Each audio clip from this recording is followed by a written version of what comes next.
Alloy Carter woke up screaming. Not the cute, stretch and yawn kind of wake up. The kind where your heart feels like it's trying to punch its way out of your chest. Her bedroom wasn't her bedroom. The posters of indie bands and college dream boards were gone. No fairy lights. No messy pile of hoodies on the chair. Instead, cream-colored walls. A king-size bed.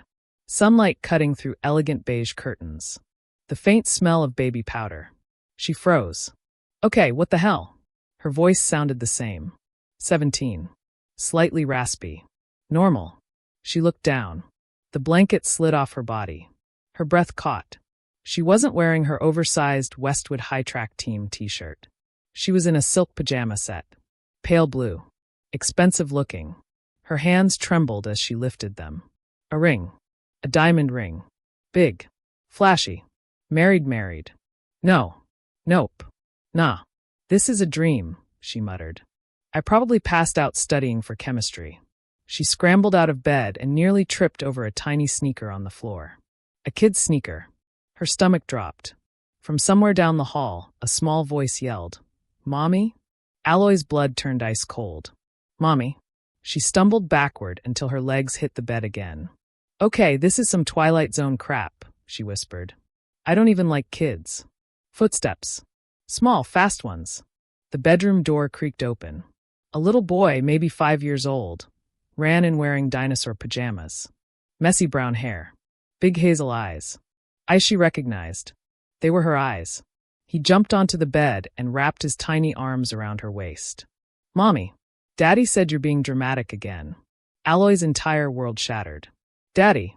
Her throat dried up. Slowly, like in a horror movie, she looked up. Standing in the doorway was the last person on earth she ever wanted to see. Damon Blackwood. Her high school enemy. The guy who humiliated her in sophomore year in front of the whole cafeteria. The guy who called her scholarship charity case. The guy whose family owned half of Silicon Valley and acted like they owned the planet too. Except he wasn't 17 anymore. He was older. Late 20s. Tall. Broader. Wearing a crisp white dress shirt with the sleeves rolled up. Expensive watch. Cold eyes. And a wedding ring. Her husband. He leaned against the doorframe like he owned the air she breathed. "You done freaking out, Alloy?" he said casually. "Or are we doing this all over again?" Her ears rang. She stared at him. Then she laughed. A short, hysterical sound. "Okay. This is insane. I need to wake up. Any second now." Damon didn't smile. The little boy tugged her sleeve. "Mommy, you promised to take me to school today." "School." Alloy's head snapped toward him. "What's your name?" The room went silent. The boy blinked, confused.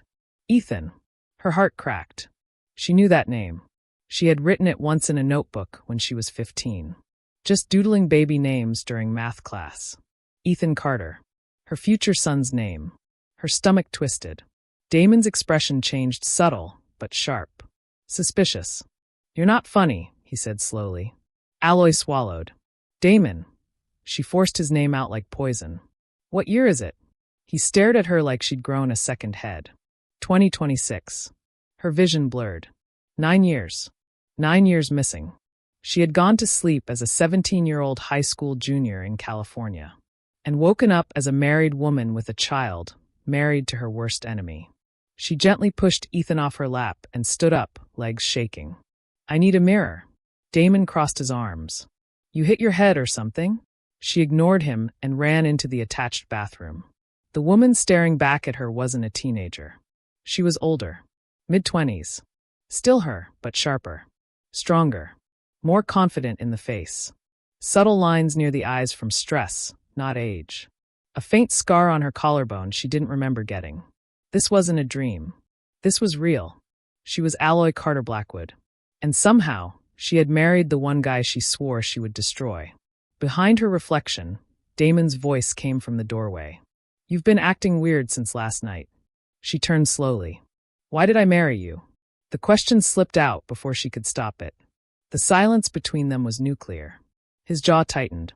"You really want to go there?" Her pulse pounded. "Yes." He stepped closer, lowering his voice so Ethan couldn't hear. "You chased me, remember?" Her breath caught. "What?" "You're the one who wouldn't leave me alone in college. You're the one who said you were done hating me.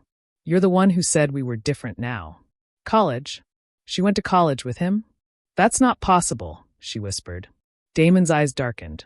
You begged me to give us a chance. The word begged felt like a slap. Alloy's brain screamed that it was wrong.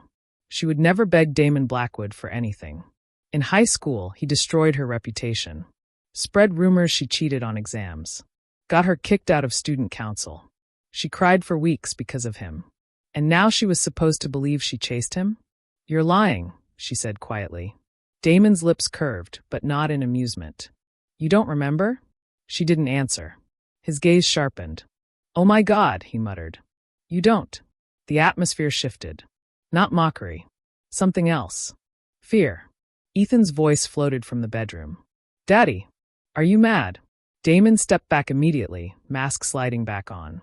Get dressed, he told Alloy flatly. We'll talk tonight. He walked away. Alloy gripped the sink until her knuckles turned white. Her heart was racing, but her brain was waking up. If this wasn't a dream, then something had happened. Something huge.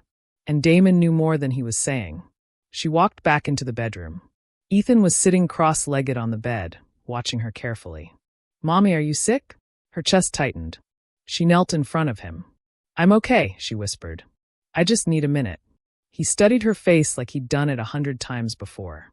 You look like when you and Daddy fight. Fight. So they fought. Good. That meant she hadn't completely lost herself. Do we fight a lot? She asked softly. Ethan shrugged. Sometimes. Daddy says you don't trust him. The irony made her almost laugh. Trust Damon Blackwood? She ruffled Ethan's hair gently. I'll take you to school, she said. As she stood, she noticed something on the dresser. A framed photo. Her. Damon. Ethan. At a beach. They looked happy. Not fake smile happy. Real. Damon was looking at her like she was the only person in the world. Her stomach twisted again. What the hell happened to me? She whispered. The drive to Ethan's school felt like she was controlling someone else's life. The car was a black Range Rover. Of course it was. California sun blazing overhead. Palm trees lining the streets. Everything felt too polished. Too perfect. Ethan chatted about dinosaurs and soccer practice while Alloy nodded, pretending she knew what he was talking about. When they pulled into the private academy parking lot, other parents waved at her like they knew her. She waved back awkwardly. Bye, Mommy, Ethan yelled, running toward the building. She watched him disappear inside.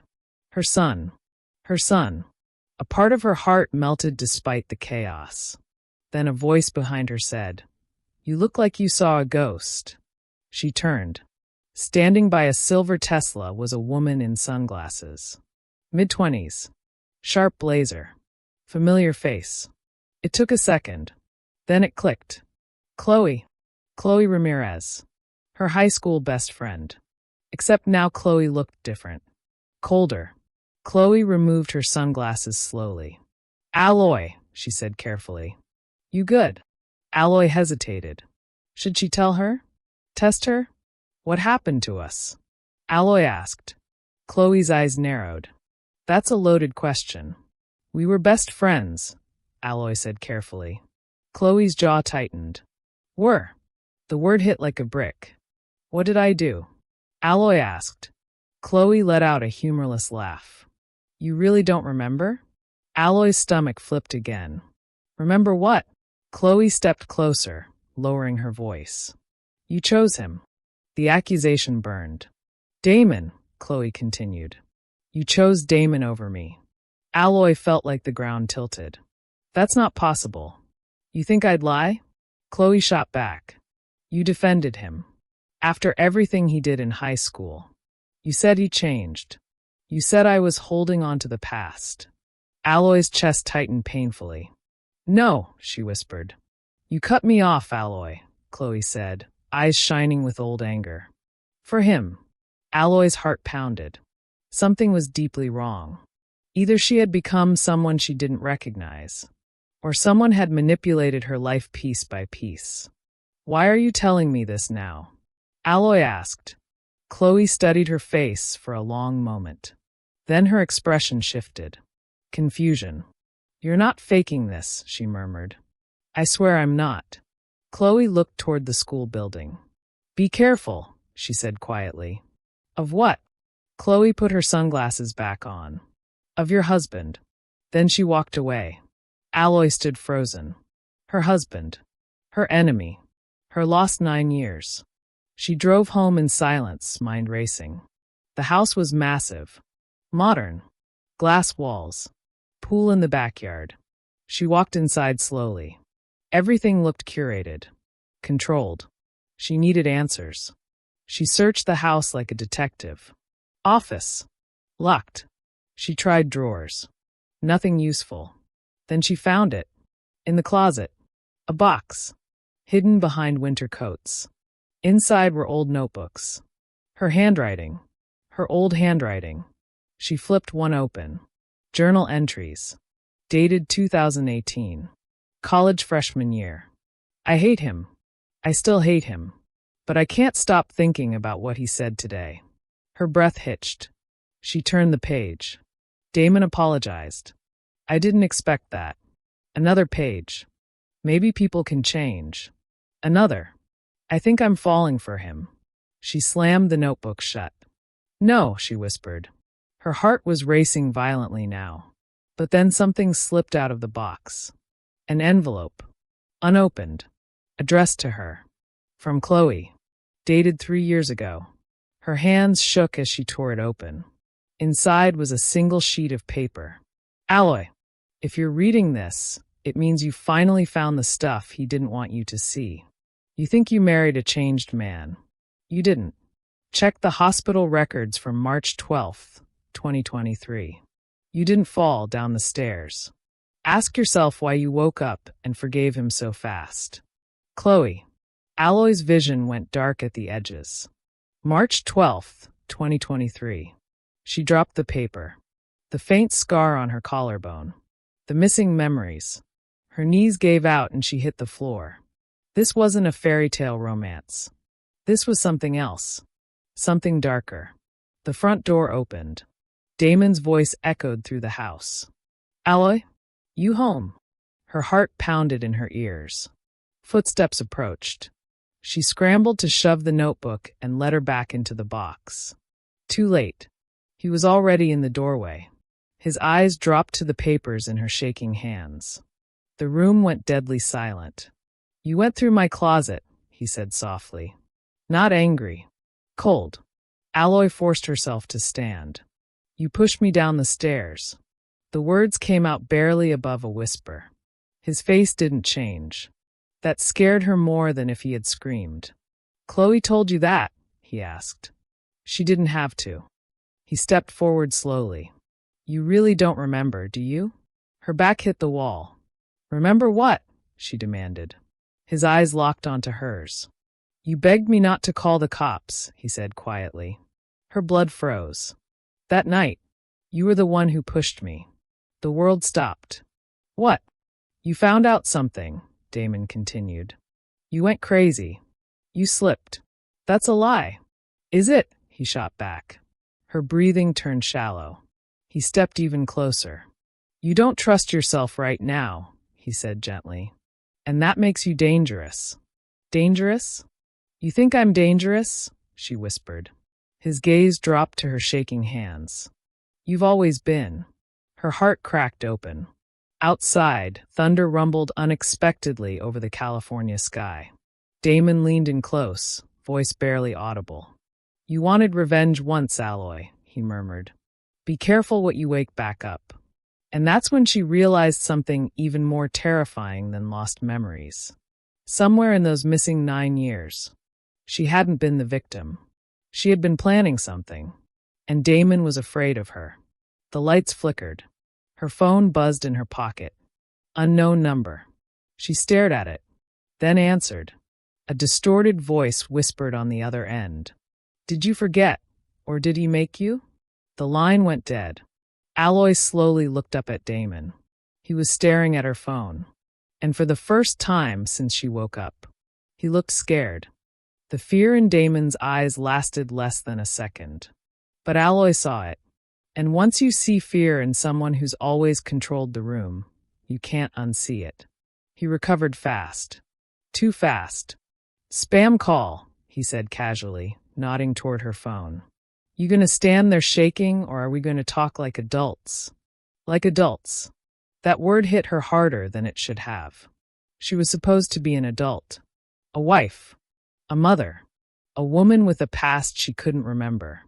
But inside, she was still the 17-year-old girl who swore she'd never let Damon Blackwood win. I want the hospital records, she said quietly. Damon walked past her into the bedroom, loosening his tie like this was just another Tuesday. You hit your head, he replied. It was an accident. You said I pushed you. You did. You just said I slipped. He paused. Just slightly. Then he smirked. Look at you. Still sharp. Her stomach twisted. Stop playing games. He turned to face her fully now. No one's playing games, Alloy. You had a breakdown. You were stressed. You thought I was cheating. Were you? His silence was an answer, but not the one she expected. He didn't look guilty. He looked offended. You went through my laptop, he said. You found emails. You misunderstood them. Misunderstood what? That I was protecting you. Her laugh came out hollow. By emailing another woman at 2 a.m? You don't remember the business deal? The threats? The lawsuit? Her pulse spiked. Threats? What threats? Damon stared at her for a long second. Then he exhaled sharply. This is insane. Tell me. He hesitated. And that hesitation told her everything. There was someone targeting our company, he said carefully. Anonymous leaks. False accusations. Someone trying to ruin us. Us, she repeated. Yes. You and me. Why would that involve me? Because, he said quietly, you started it. The words felt like ice water down her spine. I what? You dug into my father's old accounts. You thought he was hiding something illegal. You wouldn't let it go. Her breath caught. Damon's father. The billionaire tech mogul. The man whose face used to be on Forbes covers. The same man who pulled strings in high school to get Alloy investigated for cheating. I wouldn't dig for no reason, she whispered. You were obsessed, Damon shot back. You thought my family destroyed yours. Her vision blurred. Destroyed hers? My dad lost his construction business in 2017, Damon continued. You were convinced it wasn't random. It wasn't random.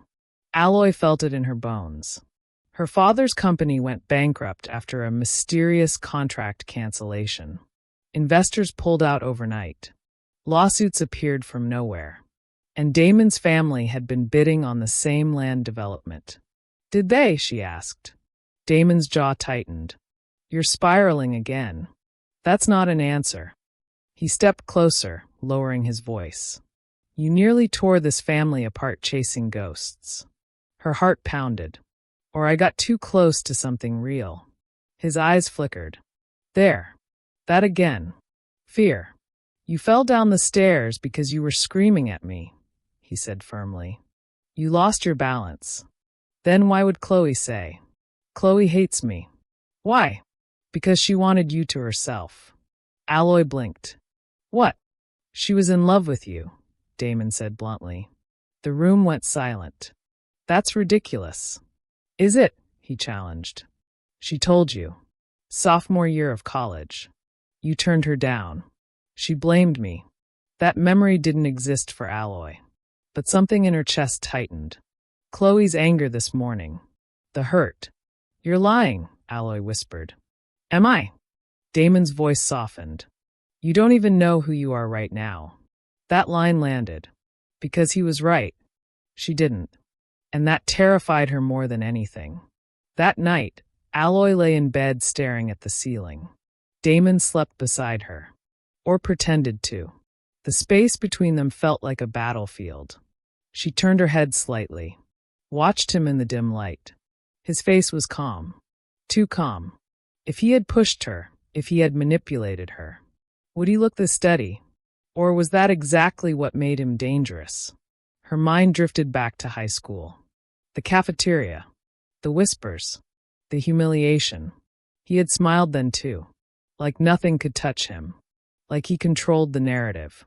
She turned onto her side, facing away from him. Her phone vibrated again. Unknown number. Her heart nearly stopped. She slipped out of bed quietly and padded into the bathroom before answering. Hello. Silence. Then the same distorted voice. You're running out of time. Who is this?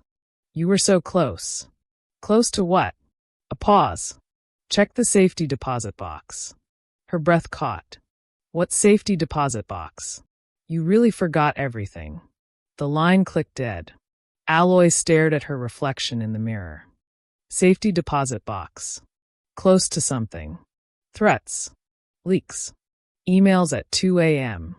And a fall down the stairs that erased her memory. This wasn't just about marriage. This was bigger. She walked back into the bedroom. Damon's eyes were open, watching her. Bathroom trip? He asked casually. Yeah. He held her gaze for a long moment. You're not sleeping. Neither are you. A beat. Stop digging, he said quietly. Or what? His jaw flexed. You'll get hurt. Her chest tightened. By who? He didn't answer. The next morning, Alloy made a decision. She needed proof. Not his version. Not Chloe's version. Facts. After dropping Ethan at school again, she drove downtown. Her hands gripped the steering wheel tightly. The California skyline felt different now. Not beautiful. Threatening. She parked outside the bank. As she stepped out, her phone buzzed again. This time, a text. Unknown number. Locker 317. You'll need your ID. Locker? Her pulse hammered. She walked inside the bank, forcing her voice steady. I need access to my safety deposit box. The teller smiled politely. Of course, Mrs. Blackwood. The name still felt foreign. They led her into a private room. Metal lockers lined the walls. The employee unlocked 317 and stepped out. Alloy's hands trembled as she opened it. Inside, a flash drive, a stack of printed documents, and a small handgun. Her breath left her body. A gun. She staggered back. What the hell? She picked up the documents first. Financial records. Offshore accounts. Transfers linked to Damon's father's company. Payments to shell corporations. And one highlighted transaction. Dated March 11th, 2023. The day before she fell. Amount: $2.5 million. Recipient unknown. Subject line on attached email printout. She knows. Her blood ran cold. She grabbed the flash drive next. And a folded note. In her handwriting. If you're reading this and don't remember, he'll try to convince you it was an accident. It wasn't. Trust Chloe. Trust no one else. Not even him when he looks at you like he loves you. Her knees nearly gave out. She had written this. She had hidden it from him. Which meant she didn't trust him. Which meant Damon was lying. Her phone buzzed again. Damon. Incoming call. Her heart raced. She stared at it. Let it ring. It stopped. Then another text. Damon, where are you? Her stomach dropped. She hadn't told him about the bank. Had he tracked her? Another text. Damon, we need to talk. Now. Her breathing turned shallow. She shoved everything back into her purse, except the gun. She hesitated, then placed it back into the locker. She wasn't ready for that. Not yet. When she stepped out of the bank, Damon was standing across the street. Her heart slammed against her ribs. He wasn't supposed to know. He crossed the street slowly. No rush. No panic. Just controlled fury. You think I wouldn't notice? He said quietly when he reached her. Notice what? That you accessed the box. Her blood froze. How would you know? His smile didn't reach his eyes. Joint account, remember? Her stomach twisted. Of course. Of course he'd have access. You shouldn't have done that, he said softly. You lied to me. I tried to protect you. From what? The truth. He stepped closer. People walked past them, oblivious. You were going to blow up everything, he whispered. You don't understand how big this is. Then explain it. I can't. Because it's illegal? His eyes darkened. Because it's dangerous. For who? For you. His voice rose slightly. Heads turned. He lowered it again immediately. You don't know the kind of people involved. Your father? My father is not the villain in your fantasy. All the evidence says otherwise. He grabbed her wrist suddenly. Not painfully, but firmly. You think you're some hero, he hissed. You think exposing him would fix your dad's bankruptcy? Her breath caught. So it was him. Damon's grip tightened slightly. I didn't say that. You didn't deny it. He let go abruptly, raked a hand through his hair. For the first time, he looked conflicted. You almost died, he said quietly. And you still don't get it. Because you pushed me. I didn't. Then why did I write that note? He looked away. That silence again. Because you stopped trusting yourself, he said finally. That makes zero sense. You were paranoid. She stepped back. Or I was right. A long pause. Then he said something that made her blood turn to ice. If you keep digging, Ethan pays the price. The world stopped. What did you just say? His expression changed immediately. Regret. That's not what I meant. It sounded exactly like that. You're twisting it. Am I? Her hands shook. You would use our son to scare me? I would never hurt Ethan, he snapped. But there are people who would. The fear in his voice sounded real. And that terrified her even more. Who? She demanded. He stared at her like he was weighing something impossible. Then he shook his head. Get in the car. No. Alloy. No. Cars honked behind them. Tension thick as smoke. You think I'm your enemy, he said quietly. Aren't you? His eyes softened. And for a split second, she saw something real. Something broken. I was trying to save you, he whispered. From what? But before he could answer, a black SUV screeched around the corner. Too fast. Too deliberate. Alloy's instincts screamed. The SUV accelerated straight toward them. Damon! He reacted instantly, shoving her hard out of the way. The SUV clipped him instead. The sound. Metal. Bone. Screams. He hit the pavement violently. The SUV didn't stop. It sped away. Alloy scrambled to her feet, ears ringing. Damon! He lay on the asphalt, blood spreading beneath his head. People screamed. Someone called 911. She dropped to her knees beside him. Hey, stay with me. His eyes fluttered open. Barely conscious. He gripped her hand weakly. I told you, he rasped. They're watching. Her heart shattered. Who is they? His gaze unfocused. Locker, not the only one. What does that mean? His grip loosened. Sirens wailed in the distance. Damon, she screamed. Don't you dare die on me. His lips moved one last time. 3 words. They know you. Then his eyes rolled back. And he went still. The sirens grew louder. Alloy knelt in the middle of the street, covered in his blood. And for the first time, she didn't know if she wanted him to survive. Or if surviving would make everything worse. Because if someone just tried to kill him, then this wasn't just about betrayal. This was war. The blood wouldn't come off her hands. Alloy scrubbed in the hospital bathroom sink like she was trying to erase a crime scene. Red swirled down porcelain. Her reflection stared back at her, pale, shaken, furious. They know you. Damon's last words before losing consciousness. Not I love you. Not I'm sorry. Not even take care of Ethan. They know you. Her hands stopped moving. Who the hell was they? The hospital hallway outside buzzed with chaos. Nurses rushing, phones ringing, the sharp scent of antiseptic hanging in the air. Somewhere beyond those walls, Damon Blackwood was fighting for his life. And she didn't know whether she was supposed to pray for him or prepare for war. A knock hit the bathroom door. Ma'am. She stiffened. Yeah. The doctors are asking for you.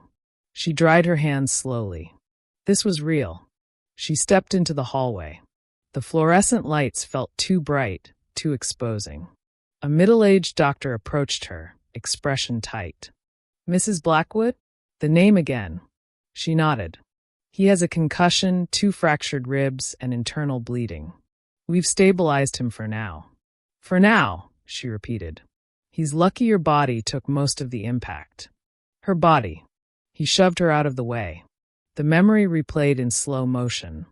The SUV barreling toward them, Damon's arm slamming into her chest, the sickening thud of impact. If he wanted her dead, he could have stepped aside. He didn't. "Why? Can I see him?" she asked. The doctor hesitated. Briefly. Damon looked smaller in a hospital bed. Machines beeped steadily. Tubes. For lines. Oxygen. His face was bruised, a cut slicing across his brow. He didn't look like the untouchable king of Silicon Valley anymore. He looked human. Vulnerable. Alloy stood by the bed, arms wrapped around herself. "You shoved me," she whispered. No response. "You could have let me get hit." Silence. "You didn't." Her heart twisted painfully. Was it guilt? Love? Or strategy? Her mind screamed not to fall for it. But her chest betrayed her. She leaned closer. "What did you mean?" she murmured. "Not the only locker." His fingers twitched slightly.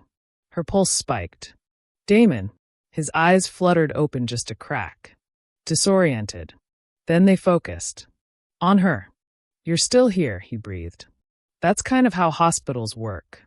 Even now, sarcasm. His lips twitched faintly. "You should have gone home." "To what?" "The house that might be bugged." His expression changed instantly. "You found it," he whispered. "The flash drive." He closed his eyes briefly. "Damn it, Alloy. Stop saying my name like I'm a problem." "You are." Her jaw clenched. "You think this is funny?" "No," he rasped. "I think you don't understand the scale."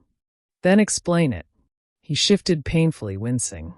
"My father isn't just some corrupt businessman," he said quietly. "He's connected." "To who?" He looked toward the door before answering. "Political donors. Defense contractors. Data brokers." Her stomach dropped. "You think you're exposing corporate fraud," he continued. "You're poking a federal-level hornet's nest." "So it's true." He didn't deny it. "My dad didn't bankrupt your father directly," Damon said. "But he leveraged the land deal to crush competitors. Your dad was collateral damage." Her chest felt like it caved in. "So you knew?" "Yes." "And you married me anyway?" He met her eyes steadily. "I married you because I loved you." Her breath caught. "You expected me to believe that?" "You don't remember college," he said. "You don't remember how we started over." "Start talking." He exhaled slowly. "You confronted me senior year of high school. You threatened to expose my family's shady contracts. I told you you'd regret it.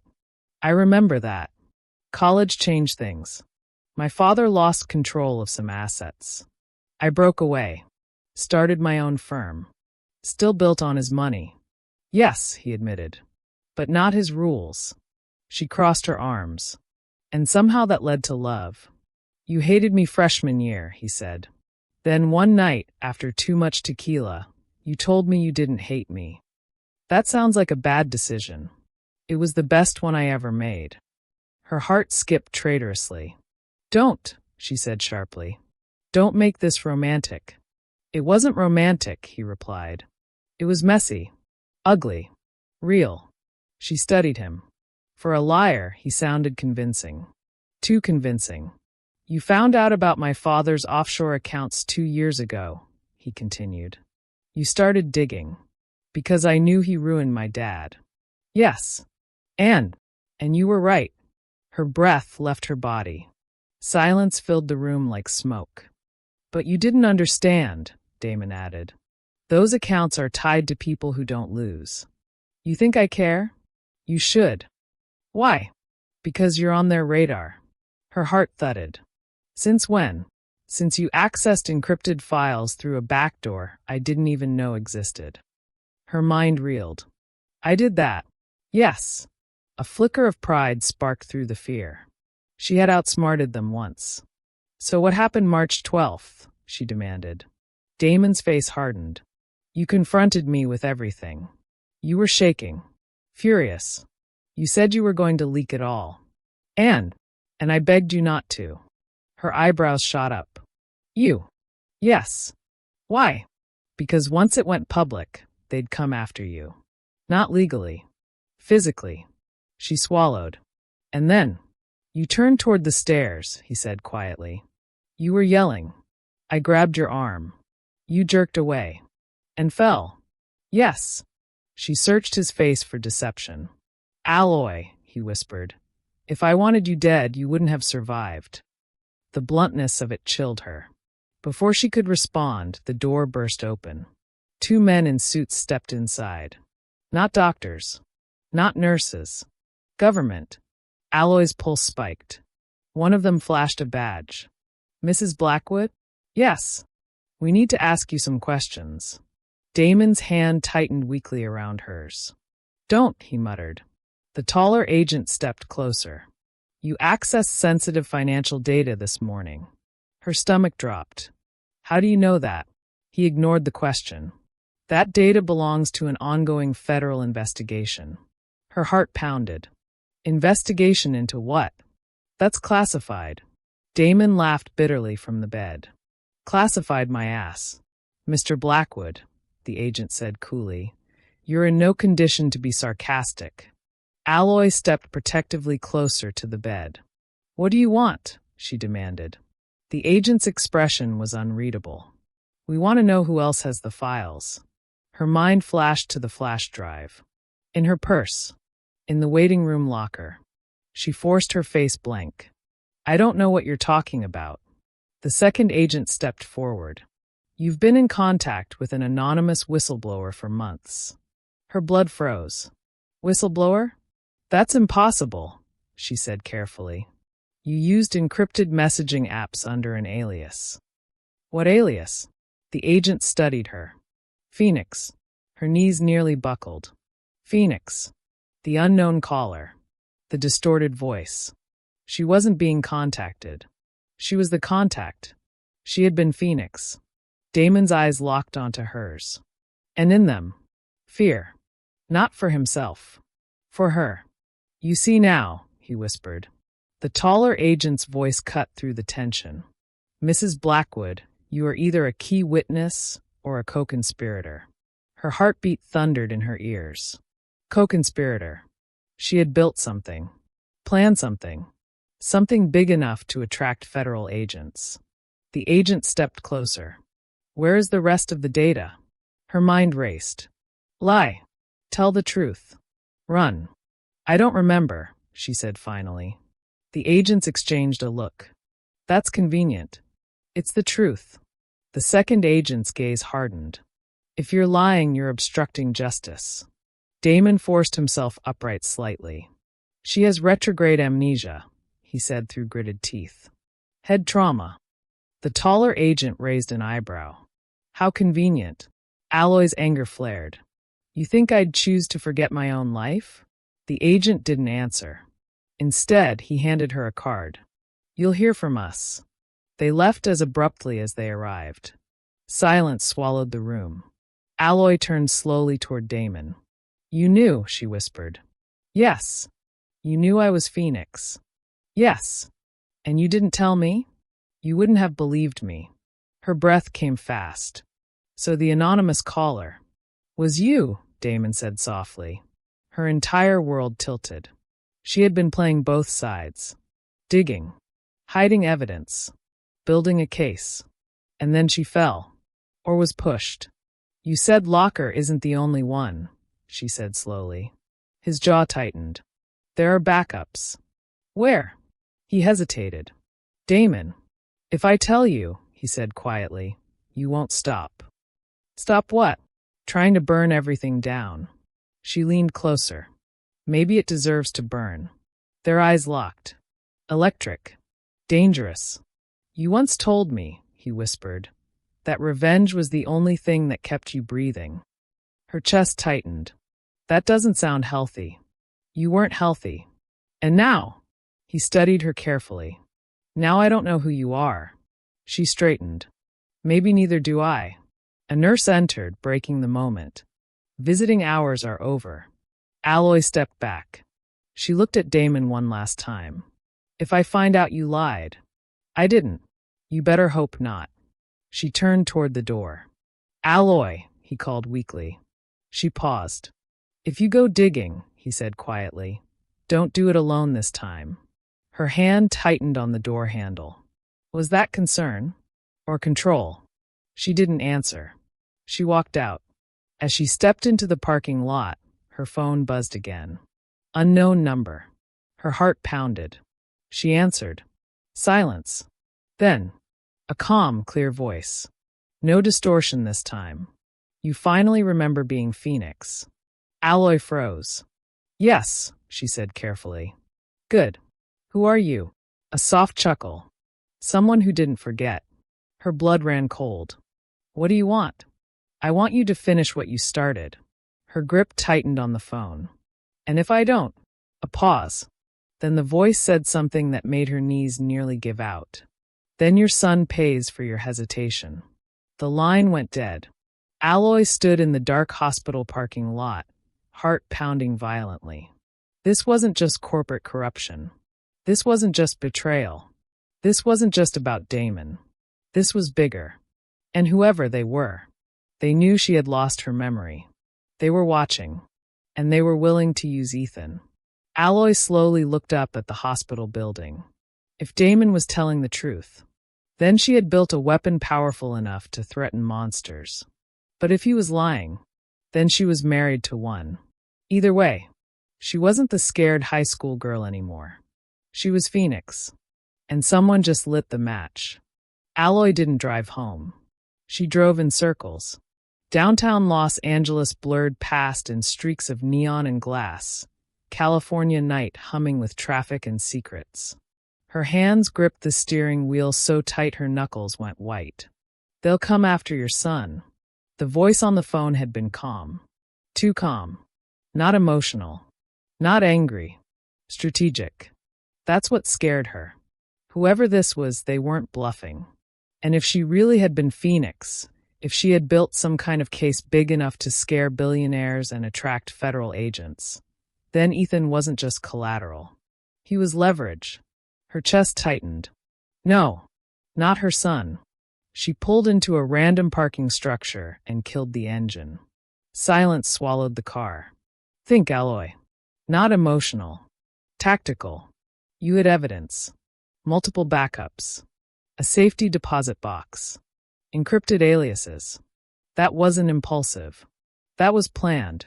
Which meant one thing. You knew you might lose your memory. Her heart skipped. What if she had anticipated this? What if the fall wasn't an accident, but a contingency? Her breathing turned shallow. No, that was insane, right? Her phone buzzed again. This time, it wasn't unknown. Chloe. Alloy stared at the name for a long second before answering. Hey, you're at Cedars-Sinai, Chloe said immediately. Alloy stiffened. How do you know that? News travels fast when a Blackwood gets hit by a car. Of course. High-profile family. Media sharks circling already. Are you okay? Chloe asked, and this time the anger was gone. Yes, Alloy said. He's stable. A pause. You sound different, Chloe said slowly. I think I was Phoenix. Silence. Then. Oh my God. So you knew? Yes. The word hit like a slap. You knew I was some anonymous whistleblower and you didn't tell me? You told me not to, Chloe snapped. You said if something happened to you, I was only supposed to confirm it if you started remembering on your own. Alloy's pulse spiked. I planned for this. Yes. How bad is it? Alloy asked quietly. Chloe exhaled sharply. Bad enough that I begged you to stop. Why didn't I? Because you're stubborn as hell. That sounded accurate. And because, Chloe added, you said if you didn't finish it, no one would. Alloy leaned back in the seat, staring at the concrete ceiling of the garage. What did I find, Chloe? Proof. Of what? That Damon's father isn't just corrupt. He's funding illegal surveillance programs. Her stomach dropped. Surveillance. Private data collection. Blackmail. Manipulating elections. Buying prosecutors. You name it. The scale hit her like a freight train. And Damon, he claimed he was trying to dismantle it from the inside. Did you believe him? Chloe hesitated. That's complicated. Uncomplicate it. I think he loves you, Chloe said quietly. But I also think he lies like breathing. That tracked. Alloy closed her eyes. The agents showed up at the hospital, she said. Chloe swore under her breath. They called me a co-conspirator. You kind of are. I don't remember conspiring. You don't have to remember for it to be real. That line landed heavy. Chloe, Alloy said slowly, if something happens to Ethan, it won't. You don't know that. No, Chloe admitted. But I know you. And you don't lose. Alloy almost laughed. You have way too much faith in me. No, Chloe said softly. I've seen what you're capable of. A chill slid down Alloy's spine. What does that mean? It means, Chloe said, you were terrifying when you wanted something. 2 hours later, Alloy stood outside her own house and didn't go inside. Lights were on. Security cameras blinking red. Was it paranoia to assume they were watching through those cameras? Or realistic? She stepped out of the car slowly. The night air felt charged. She scanned the street. Nothing unusual. But nothing felt safe anymore. She unlocked the door and entered quietly. Mommy! Her heart jumped. Ethan stood in the hallway, rubbing his eyes. Guilt flooded her instantly. I thought you were staying at the hospital, he mumbled. She dropped to her knees and pulled him into her arms. I'm sorry, baby. Is Daddy gonna die? Her throat closed. No, she said firmly. He's too stubborn. Ethan sniffed. You guys were fighting. She swallowed. Sometimes grown-ups fight. That doesn't mean we stop loving each other. The word love felt complicated. Ethan looked up at her seriously. Are we in trouble? Her heart stopped. Why would you ask that? He hesitated. Because Daddy told me if anyone ever asks about our house, I'm supposed to say nothing. Ice flooded her veins. Who would ask? I dunno. He just said it last week. Last week. So Damon had anticipated something. Did anyone ask? She pressed gently. Ethan shook his head. She kissed his forehead. Go back to bed, okay? After he disappeared down the hall, Alloy stood slowly. Her house suddenly felt like a stage set. Beautiful. Artificial. She walked into Damon's office. Locked. She stared at the keypad. Think. She tried Ethan's birthday. Denied. Her own. Denied. Then, March 12th, 2023. The date of the fall. The keypad beeped. Unlocked. Her breath caught. The door clicked open. The office smelled like leather and money. Mahogany desk. Dual monitors. Floor-to-ceiling windows overlooking the pool. She stepped inside carefully. The desk was too clean. That meant he used something else. Her eyes scanned the room. Bookshelf. Awards. Family photos. Her gaze stopped on one frame. A candid shot of her and Ethan laughing in the backyard. She looked genuinely happy. Was that fake? Or had she actually found peace at some point? She shook the thought away. Focus. She ran her fingers along the bookshelf edges. One book shifted unnaturally. She pulled it. Click. A hidden compartment slid open. Her heart pounded. Inside, another flash drive, and a small black notebook. She grabbed both. The notebook was not Damon's handwriting. It was hers. She flipped it open. Page 1. If you're reading this and you don't remember, you're probably panicking. Stop. Her chest tightened. You suspected the fall wasn't an accident. You installed cameras in this office before confronting him. Her breath hitched. Cameras? She scanned the ceiling. Nothing obvious. You saved the footage. Not here. Her heart hammered. You knew he might search the house. So you gave him something to find. The safety deposit box. Her pulse skyrocketed. The bank locker was bait. Which meant the real evidence was somewhere else. She flipped the page. Damon isn't the mastermind. He's the shield. Her mind reeled. Shield? For who? Her hands shook as she turned the page. His father answers to someone higher. A name was written beneath. Senator Holbrook. Her blood froze. A U.S. senator. This wasn't just corporate corruption. This was political. National-level power. No wonder federal agents were involved. No wonder she had been targeted. No wonder someone tried to kill Damon. Her breathing turned shallow. If this was true, she wasn't just exposing a businessman. She was threatening a network. Her phone buzzed again. Unknown number. She stared at it. Answered. Stop digging, the voice said. Or what? You already lost your memory once. Her stomach dropped. You think that was random? The voice continued. Her pulse roared in her ears. You're lying. A soft laugh. You were warned. Chills crawled up her spine. You think pushing me down the stairs would shut me up? You weren't pushed, the voice said calmly. You were sent a message. Her knees nearly gave out. What message? That you're expendable. Her breathing became uneven. You won't touch my son. A pause. He's not the target. Then who is? Silence. Then. You are. The line went dead. Alloy stood in Damon's office, heart pounding violently. If the fall wasn't an accident, if it wasn't Damon, then someone else had access to her house. Someone else had been inside. She slowly turned in a full circle. The cameras. She rushed to the closet, scanning the ceiling corners more carefully. There. A tiny lens.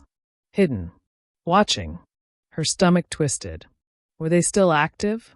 Or had they been disabled? She grabbed a chair and climbed up, ripping it down. The wire inside had been cut.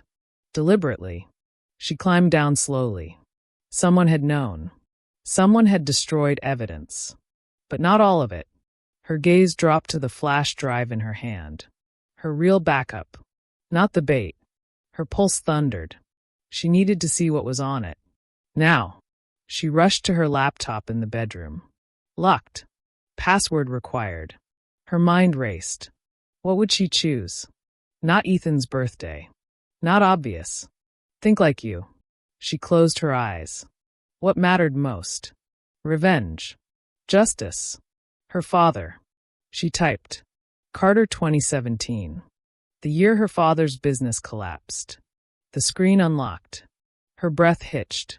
She inserted the flash drive. Files populated the screen. Encrypted folders. Video footage. Email chains. Bank transfers. And one folder labeled. March 12_raw. Her hand hovered over the mouse. This was it. The truth. She clicked. The screen filled with grainy security footage. Damon's office. Timestamp. March 12th, 2023. Her heart pounded violently. The video showed her storming into the room. Angry. Shouting. Damon followed. They argued. She couldn't hear audio, but their body language was explosive. She pointed toward the stairs. He grabbed her arm. She jerked away. And then, another figure entered the frame. From the hallway. Tall. Male. Suit. Face partially obscured. Her blood turned to ice. The man moved fast. He shoved her. Hard. She stumbled backward. Fell down the stairs. Damon spun around in shock. The man disappeared. The footage glitched. Cut. Alloy's hands started shaking uncontrollably. It wasn't Damon. He didn't push her. Someone else did. Someone inside the house. Someone powerful enough to walk in unseen. Her chest heaved. Damon had been telling the truth. At least about that. Her phone buzzed again. This time, a text. Unknown number. You weren't supposed to see that. Her heart stopped. She looked up slowly, at the dark bedroom window, and in the reflection, a red laser dot appeared. On her chest. She froze. Breathing stopped. Sniper. Her mind screamed. Move. But her body wouldn't. The red dot shifted slightly, centered over her heart. Her pulse pounded so loud she could barely hear her own thoughts. A message buzzed again. Unknown number. Drop the drive. Her fingers trembled. The laser remained steady. Outside, somewhere in the dark California night, someone had a clear shot. And this time, they weren't sending a warning. They were finishing the job. The red laser dot trembled slightly over Alloy's heart. Her breathing went shallow. Don't panic. Don't panic. Her mind split in two, one side screaming, the other calculating. Snipers don't threaten twice. They shoot. Unless they need something. Her phone buzzed again. Unknown number. Drop the drive. Her fingers tightened around the flash drive instead. You already tried to kill me once. You failed. She forced her voice steady, though no one could hear it. You're not pulling the trigger. Another buzz. Unknown number. Try me. The red dot moved from her chest to her forehead. Her pulse slammed. Okay. They might actually shoot. Think. She slowly bent her knees like she was going to drop the drive. Her reflection in the glass showed nothing outside, just darkness. She let the flash drive slip from her fingers. It hit the hardwood floor with a soft click. The laser dot remained steady. Another buzz. Unknown number. Kick it toward the window. Her heart pounded violently. They weren't just threatening. They were watching. Which meant one thing. There had to be visual access to this room. Across the street. Rooftop. Tree line. She slowly nudged the drive with her foot. But instead of toward the window, she kicked it sideways. Under the bed. The red dot jerked. Her phone buzzed instantly. Unknown number. Don't play games. Too late. Alloy dropped flat to the floor and rolled behind the bed just as. Crack. Glass exploded. The window shattered inward. A bullet slammed into the wall where her head had been seconds ago. Her ears rang. Adrenaline flooded her veins. Damn it, she hissed. Another shot. Wood splintered. She crawled fast, grabbing her laptop and diving toward the hallway. Another bullet ripped through the bedroom door. They weren't warning anymore. They were executing. She sprinted down the stairs, heart racing violently. Ethan. Oh God. She burst into his room. He was sitting up in bed, terrified. Mommy. She scooped him up instantly. No questions. We're leaving. More glass shattered upstairs. They were moving inside. Her blood turned ice cold. She bolted toward the back exit instead of the front. Security system. She slammed the panic button on the wall. Sirens exploded through the house. Red lights flashed. Good. Let the whole damn neighborhood wake up. She shoved the back door open and ran into the yard. Another shot cracked through the night. Dirt kicked up near her feet. They had line of sight from the back too. This wasn't random. This was coordinated. She darted toward the side gate, clutching Ethan tight. Close your eyes, she yelled. He buried his face into her shoulder. Her bare feet hit pavement as she sprinted down the side street. A black SUV engine roared nearby. Not the same one from earlier. Different. Faster. Her pulse spiked. They had ground back up. She cut through a neighbor's yard, hopping fences like survival instinct had been programmed into her. Gunshots echoed again. Too loud. Too close. Then, police sirens wailed in the distance. Finally, the SUV screeched away. The gunfire stopped. Alloy collapsed behind a parked car, gasping for air. Ethan clung to her. Mommy, he whispered, shaking. Are the bad guys coming? Her chest cracked. Not tonight, she said fiercely. But inside, she knew. This wasn't over. 2 hours later, flashing red and blue lights painted the remains of her house. Police officers swarmed the property. News vans were already lining up. California loved a scandal. Attempted assassination at a Blackwood residence? Media gold. Alloy stood wrapped in a blanket, Ethan asleep against her chest. An officer approached. "Ma'am, we found the bullet trajectory." Shooter was positioned on the rooftop across the street. Professional angle. Professional. Of course. "This wasn't random," she said quietly. "No," the officer agreed. "This was planned." A detective stepped closer. "Any idea who would want you dead, Mrs. Blackwood?" She met his eyes. Too many. But she said none. Because she didn't know who to trust anymore. Not the police. Not the feds. Not even Damon completely. Her phone buzzed in her pocket again. Unknown number. She stared at it. Declined. Another buzz. This time. A photo. Her blood ran cold. It was a picture of her. From across the street. Taken minutes ago. Holding Ethan. Caption: "Next time we won't miss." Her entire body went ice cold. They were still watching. Even now. She scanned the rooftops instinctively. Nothing visible. But that meant nothing. She stepped away from the officers and dialed Chloe. Chloe answered instantly. "I saw the news. They tried to kill us." "I know. You knew this could happen." "Yes." Anger flared. "And you didn't tell me?" "I did." Chloe snapped. "You just don't remember." That hit hard. Alloy closed her eyes briefly. "I need somewhere safe. I've got a place." "Where?" "Not over the phone." "Smart." "Okay." Chloe's voice softened.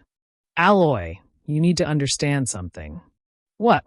"You weren't just exposing corruption." "Then what was I doing?" "You were building a kill switch." Her heart skipped. "What?" "If anything happened to you or Ethan, the entire data package would auto-release to multiple journalists." Her pulse thundered. "Did I activate it?" "I don't know." Her stomach twisted violently.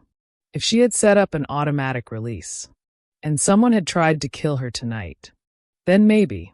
Her phone buzzed again. But this time, it wasn't unknown. It was a news alert. Breaking. Confidential documents leak exposing ties between Senator Holbrook and private defense contractors. Her breath caught. Another alert. Blackwood Industries stock plummets 17% amid corruption allegations. Her heart pounded. She didn't activate it. So who did? Her phone buzzed again. Unknown number. You just made this worse. Her pulse skyrocketed. "I didn't leak it," she whispered. The message came instantly. "Unknown number. It doesn't matter." Another buzz. "Unknown number. You lit the fuse." Her chest tightened. Somewhere the system she built had triggered. Which meant they believed she did it. And if powerful people were scrambling, they wouldn't just try again. They'd escalate. An officer approached again. "Ma'am, we're transferring you to a safe location for the night." Good. But nowhere would be safe. Not really. As she walked toward the police vehicle, she looked back at her house. Broken glass. Flashing lights. Media drones buzzing overhead. This was war now. Not secrets. Not whispers. Open war. Across town. In a private hospital room. Damon stared at the television. Stock ticker bleeding red. Senator Holbrook's name trending. His father's company under federal scrutiny. His jaw tightened. He grabbed his phone. One message waiting. Unknown sender. She pulled the trigger. His eyes darkened. He typed back with trembling fingers. "Damon, I told you she would."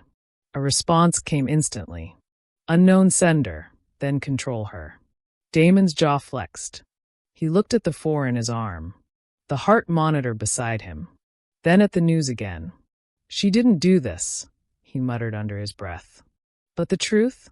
He wasn't sure anymore. Because Alloy Carter, the girl who hated him in high school, the woman who married him, the phoenix who built a kill switch, she was capable of burning the entire system down. And if she had lost her memory, there was no leash left. Meanwhile, In a dark office overlooking the city, a man stood in front of a massive window. Phone pressed to his ear. Yes, he said calmly. She survived. A pause. No. Blackwood wasn't the target. Another pause. Because she's not done. He turned slightly, revealing a familiar profile. Older. Powerful. Cold. Senator Holbrook. She thinks she's exposing corruption, he continued smoothly. She doesn't realize she's destabilizing things far bigger than she understands. A faint smile curved his lips. And if she keeps pushing? He looked down at a folder on his desk. Photos. Alloy. Ethan. Damon. Chloe. He tapped the folder lightly. Then we remind her, he said softly, why she should have stayed asleep. Back in the police vehicle, Alloy held Ethan close. Her mind raced faster than her heartbeat. They tried to kill me. They triggered my leak. Or someone else did. Damon might be protecting me. Or manipulating me. Chloe might be loyal. Or using me. The government might want justice. Or silence. She looked down at Ethan's sleeping face. One thing was certain. Whoever was playing this game underestimated her. Because they thought wiping her memory would erase her fire. They were wrong. If she built a kill switch once, she could do it again. Stronger. Smarter. Unstoppable. Her phone buzzed one more time. Unknown number. Last warning. She didn't reply. Instead, she typed one message. To the same number. Alloy, you already tried to kill me. 3 dots appeared. Then disappeared. No reply. Good. She leaned back in the seat, eyes burning with quiet rage. If they wanted a war, they just declared it. And this time, she wasn't falling down any stairs. She was climbing, straight toward the top. The safe house wasn't what Alloy expected. No underground bunker. No armed guards in tactical gear. Just a quiet, modern condo near Santa Monica Beach. Ocean view. Minimalist decor. Soft beige walls. Normal. Too normal. Chloe opened the door before Alloy even knocked. You look like hell, Chloe said bluntly. Feel worse. Chloe stepped aside. Get in. Fast. The door locked behind them with 3 different bolts. Ethan was half asleep in Alloy's arms. Chloe knelt down, her voice softening instantly. Hey, little man. Hi, Aunt Chloe, Ethan mumbled. Alloy froze. Aunt Chloe? Chloe glanced up. Yeah, you insisted. Her chest tightened. Despite everything, she hadn't erased Chloe completely from their lives. That meant something. Guest room's ready, Chloe said quietly. Alloy carried Ethan down the hallway, tucked him into bed, brushed his hair back gently. He grabbed her wrist before she could pull away. Are the bad guys gonna come here? Her heart cracked. No, she said firmly. Not here. It wasn't a promise. It was a decision. She walked back into the living room. Chloe had already opened her laptop. News channels blaring chaos. Senator Holbrook denying allegations. Blackwood Industries stock crashing. Federal task forces forming. It wasn't a leak. It was a detonation. You didn't trigger it? Chloe asked without looking up. No. Then someone else had access. All backups were mine, Alloy said slowly. Unless. Her mind clicked. Unless Damon had won. Chloe's jaw tightened. I told you he wasn't clean. He didn't push me, Alloy said. Chloe looked up sharply. What? There's footage. She explained quickly. The hidden camera, the third man, the shove. Chloe went pale. So Damon wasn't lying about that part. No. Which means someone was inside your house. Yes. And not random. No. Silence thickened between them. Chloe closed her laptop slowly. Then we need to talk about something you weren't supposed to remember yet. Alloy's stomach dropped. What? Chloe hesitated. You suspected there was a mole. In the house. In your circle. Her pulse spiked. You mean you? Chloe's eyes flashed with hurt. You accused me once. The words hit like a punch. I what? You thought I was feeding info to Holbrook's people. Alloy's chest tightened painfully. Did you? No. Then why would I think that? Because you stopped trusting anyone, Chloe said quietly. Including Damon. Including me. Alloy ran a hand through her hair. This keeps getting worse. You were unraveling, Chloe continued. But not crazy. Calculating. You were testing everyone. Testing how? Different versions of data. Different fake leads. To see what leaked. Her brain struggled to keep up. So what happened? Chloe swallowed. The leak always came from inside your house. The room went still. Inside. Not government interception. Not corporate espionage. Someone physically close. Staff. Alloy whispered. You fired most of them last year. Security. Rotated frequently. Alloy's heart pounded violently. Family. Chloe didn't answer. She didn't have to. Damon. Her stomach twisted. But he didn't push her. And he shoved her out of the way of that SUV. And he almost died. Unless he was playing both sides. Unless saving her made him look innocent. Unless this entire marriage was leverage. Her thoughts spiraled. Stop, Chloe said sharply. You're spiraling. I don't know who to trust. Then don't trust anyone, Chloe said bluntly. Trust strategy. Alloy exhaled slowly. Okay, strategy. Holbrook thinks I triggered the leak, she said. Which means he's reacting. Yes. And Damon's father? Radio silent. Which is worse. Yeah. Alloy stood and walked toward the balcony. The ocean was black under the night sky. Calm on the surface. Violent underneath. You said I built a kill switch, she said. Yes. How? Chloe hesitated. You don't just leak documents. You built an AI-based auto-distribution system. Alloy blinked.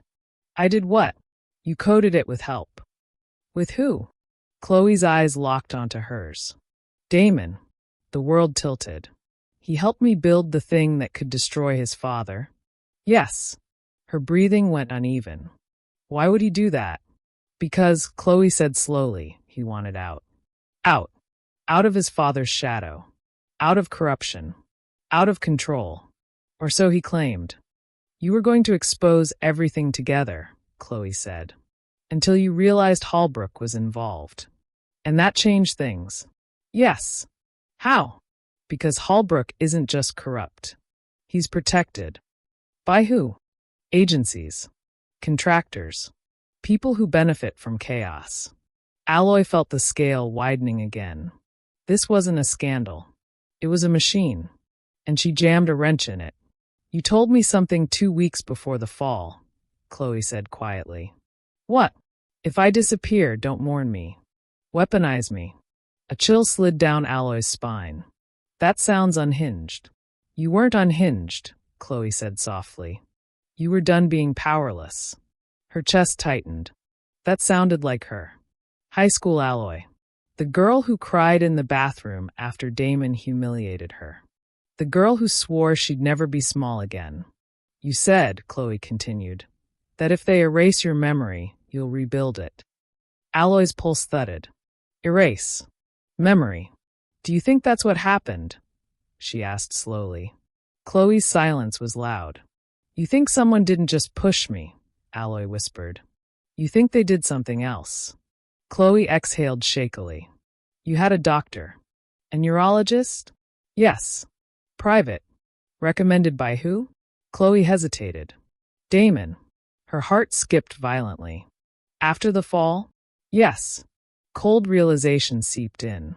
What if she didn't just lose memory from trauma? What if someone made sure she didn't remember? Her phone buzzed. Both of them jumped. Unknown number. Again. Alloy answered without hesitation. You're persistent, the voice said smoothly. Cut the crap, she snapped. You were in my house. A soft chuckle. You left cameras. That was bold. You pushed me. Silence. Then. You were getting inconvenient. Her heart slammed against her ribs. Why not kill me? Because dead martyrs are messy. Her blood ran cold. So you erase me instead? Another chuckle. You give yourself too much credit. Her fingers trembled. Who are you? A pause. You've met me before. Her pulse roared. When? Dinner. Campaign fundraiser. You wore red. Her mind raced. Images flickered. A gala. Crystal chandeliers. Politicians. Damon beside her. A man shaking her hand. Smiling. Senator Holbrook. Her stomach dropped. You, she whispered. I admire your persistence, Alloy, Holbrook said calmly. But you mistook ambition for invincibility. You tried to kill my child. No, he corrected smoothly. I sent a reminder. Rage exploded through her veins. You think this scares me? It should. You think I'm done? A pause. I think, Holbrook said carefully, you're predictable. Her jaw clenched. Am I? Yes. You'll run. Regroup. Gather evidence. He wasn't wrong.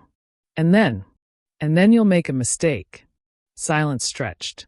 You underestimated me once, she said quietly. I didn't, he replied. I corrected the problem. The call ended. Alloy stood frozen. Chloe stared at her. That was him. Yes. Chloe swore under her breath. This just escalated. No, Alloy said slowly. It clarified. Chloe frowned. What?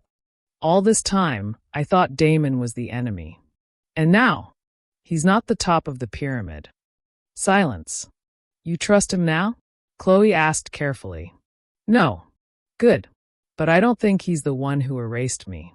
Chloe nodded slowly. Then we use him. Alloy's eyes sharpened. Yes.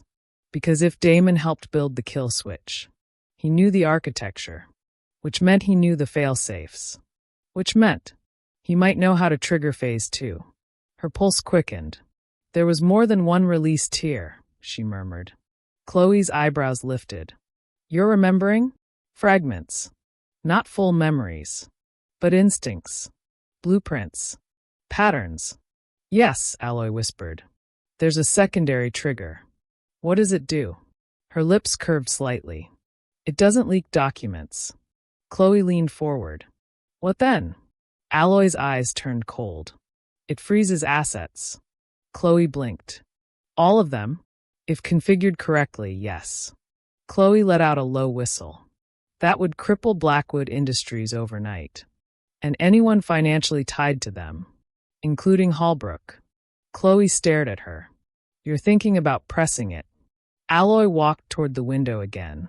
The ocean still looked calm. I didn't build a bomb to stare at it, she said quietly. You know they'll come harder. They already did. And Ethan? Her heart tightened. That was the pressure point. Always Ethan. She turned slowly. Then we move first. Chloe's eyes widened.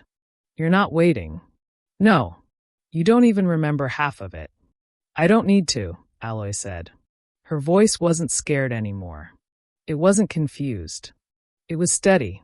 I remember how it feels to be powerless, she continued. I remember what they did to my dad. I remember being humiliated. I remember falling. Her gaze sharpened. And I remember that someone tried to erase me. Silence filled the room. Chloe studied her carefully. There it was. The old Alloy. The dangerous one. So what's the plan? Chloe asked quietly. Alloy picked up her laptop. Inserted the hidden flash drive. There's a remote server, she murmured. Offshore. Air-gapped backup. Only accessible through biometric key. Chloe frowned. You mean? Alloy pressed her thumb to the screen's fingerprint reader. The system paused. Processing. Then, access granted. Her heart pounded violently. Folders opened. Encrypted pathways. A dashboard. And at the top, Phoenix Protocol. Stage 2 manual activation. Her breath slowed. Chloe whispered, Alloy. A new message popped up on screen. Unknown intrusion detected. Her pulse spiked. They're tracing us, Chloe said urgently. Alloy's fingers hovered over the activation button. Outside, the faint sound of a car engine slowed near the building. Too slow. Too deliberate. Chloe's eyes widened. They found us. Alloy didn't look away from the screen. Footsteps echoed faintly in the hallway outside the condo. Not neighbors. Coordinated. Boots.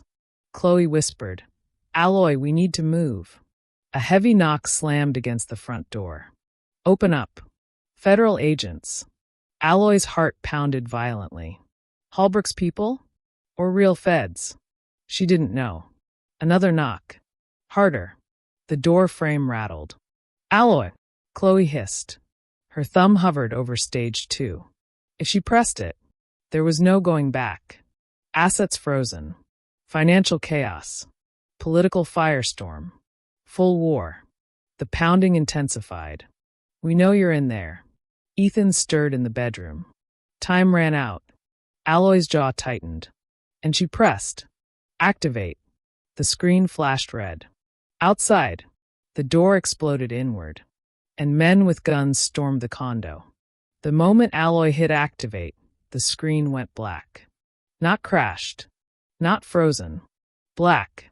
Then a single line of text appeared. Phoenix Protocol Stage 2 initiated. Outside the bedroom door. Federal agents. Hands where we can see them. The condo door had been blown clean off its hinges. Boots thundered across the hardwood floor. Chloe grabbed Alloy's arm. "We're out of time." Alloy yanked the flash drive free and snapped the laptop shut. "Back exit," she whispered. "Already blocked," Chloe shot back. "I saw 2 SUVs. Of course they did. Professional. Efficient. This wasn't a coincidence. They traced the server activation. They were waiting for her to move." A shadow crossed the bedroom doorway. "Alloy Carter. Step out slowly." "Ethan." Her heart slammed into her ribs. She rushed into the guest room and scooped him up again. "It's loud," he mumbled sleepily. "I know, baby. Are we in trouble again?" She forced her voice calm. "No. Mommy's just fixing something." Chloe whispered urgently. "If they're real feds, activating stage 2 just made you public enemy number 1. And if they're Holbrook's people?" Alloy shot back. "Then we're screwed either way." Heavy footsteps approached. Gun muzzles appeared at the doorway. 3 men. Tactical gear. Weapons raised. "On your knees," one barked. Alloy froze. Chloe slowly raised her hands. "We're complying," Chloe said evenly. Alloy knelt carefully, shielding Ethan with her body. One of the agents grabbed the laptop from the bed. Another secured Chloe. The third stepped closer to Alloy. "You accessed a restricted financial system," he said coldly. "You just triggered a federal-level asset freeze." Her heart pounded. "So it worked." "You're under arrest for cyberterrorism," he added. Cyberterrorism. The word hit like a freight train. "I exposed corruption," she said through clenched teeth. "You destabilized financial markets." "Good." The agent's jaw tightened. "Take her." They pulled her to her feet. Ethan started crying. "Mommy." Her chest cracked. "Don't touch him," she snapped fiercely. "He's coming with child services until this is sorted," the agent replied. Ice flooded her veins. "No." She twisted violently, adrenaline surging. 2 agents restrained her instantly. "Do not make this worse," one warned. "Worse? They already tried to kill her." "You don't understand," she hissed. "Holbrook." "Enough." Cold metal cuffs snapped around her wrists. Chloe met her eyes across the room. Something unspoken passed between them. This was part of the risk.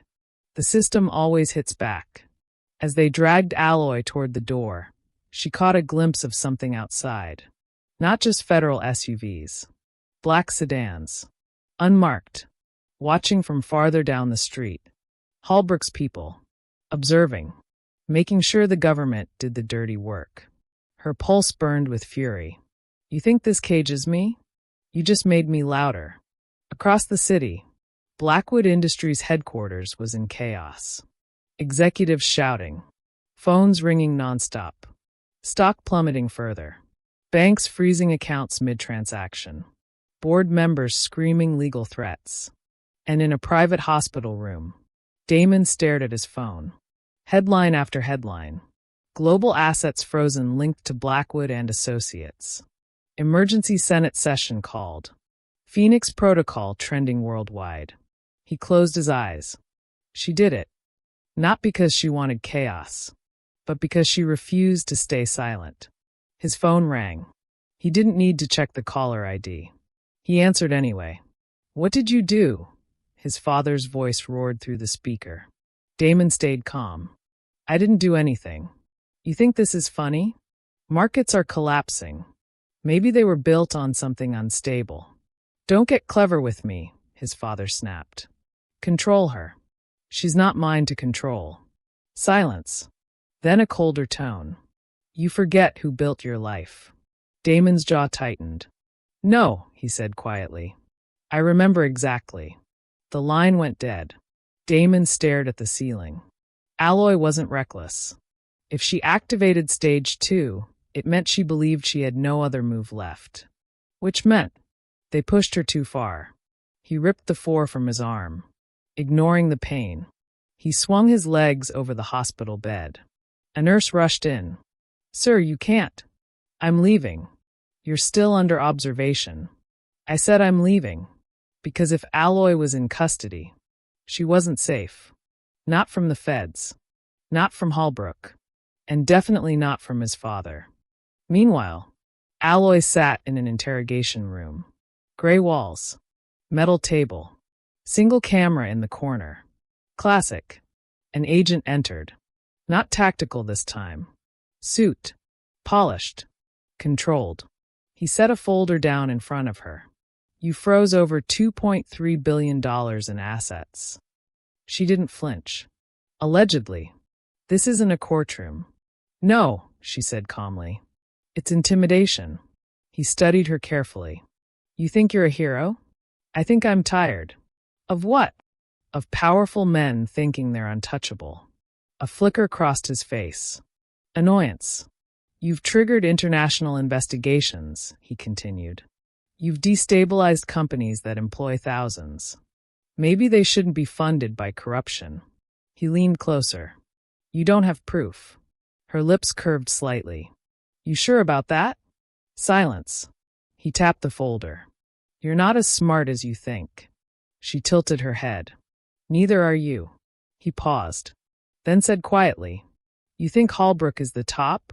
Her heart skipped, but she didn't show it. "Isn't he?" The agent's expression shifted.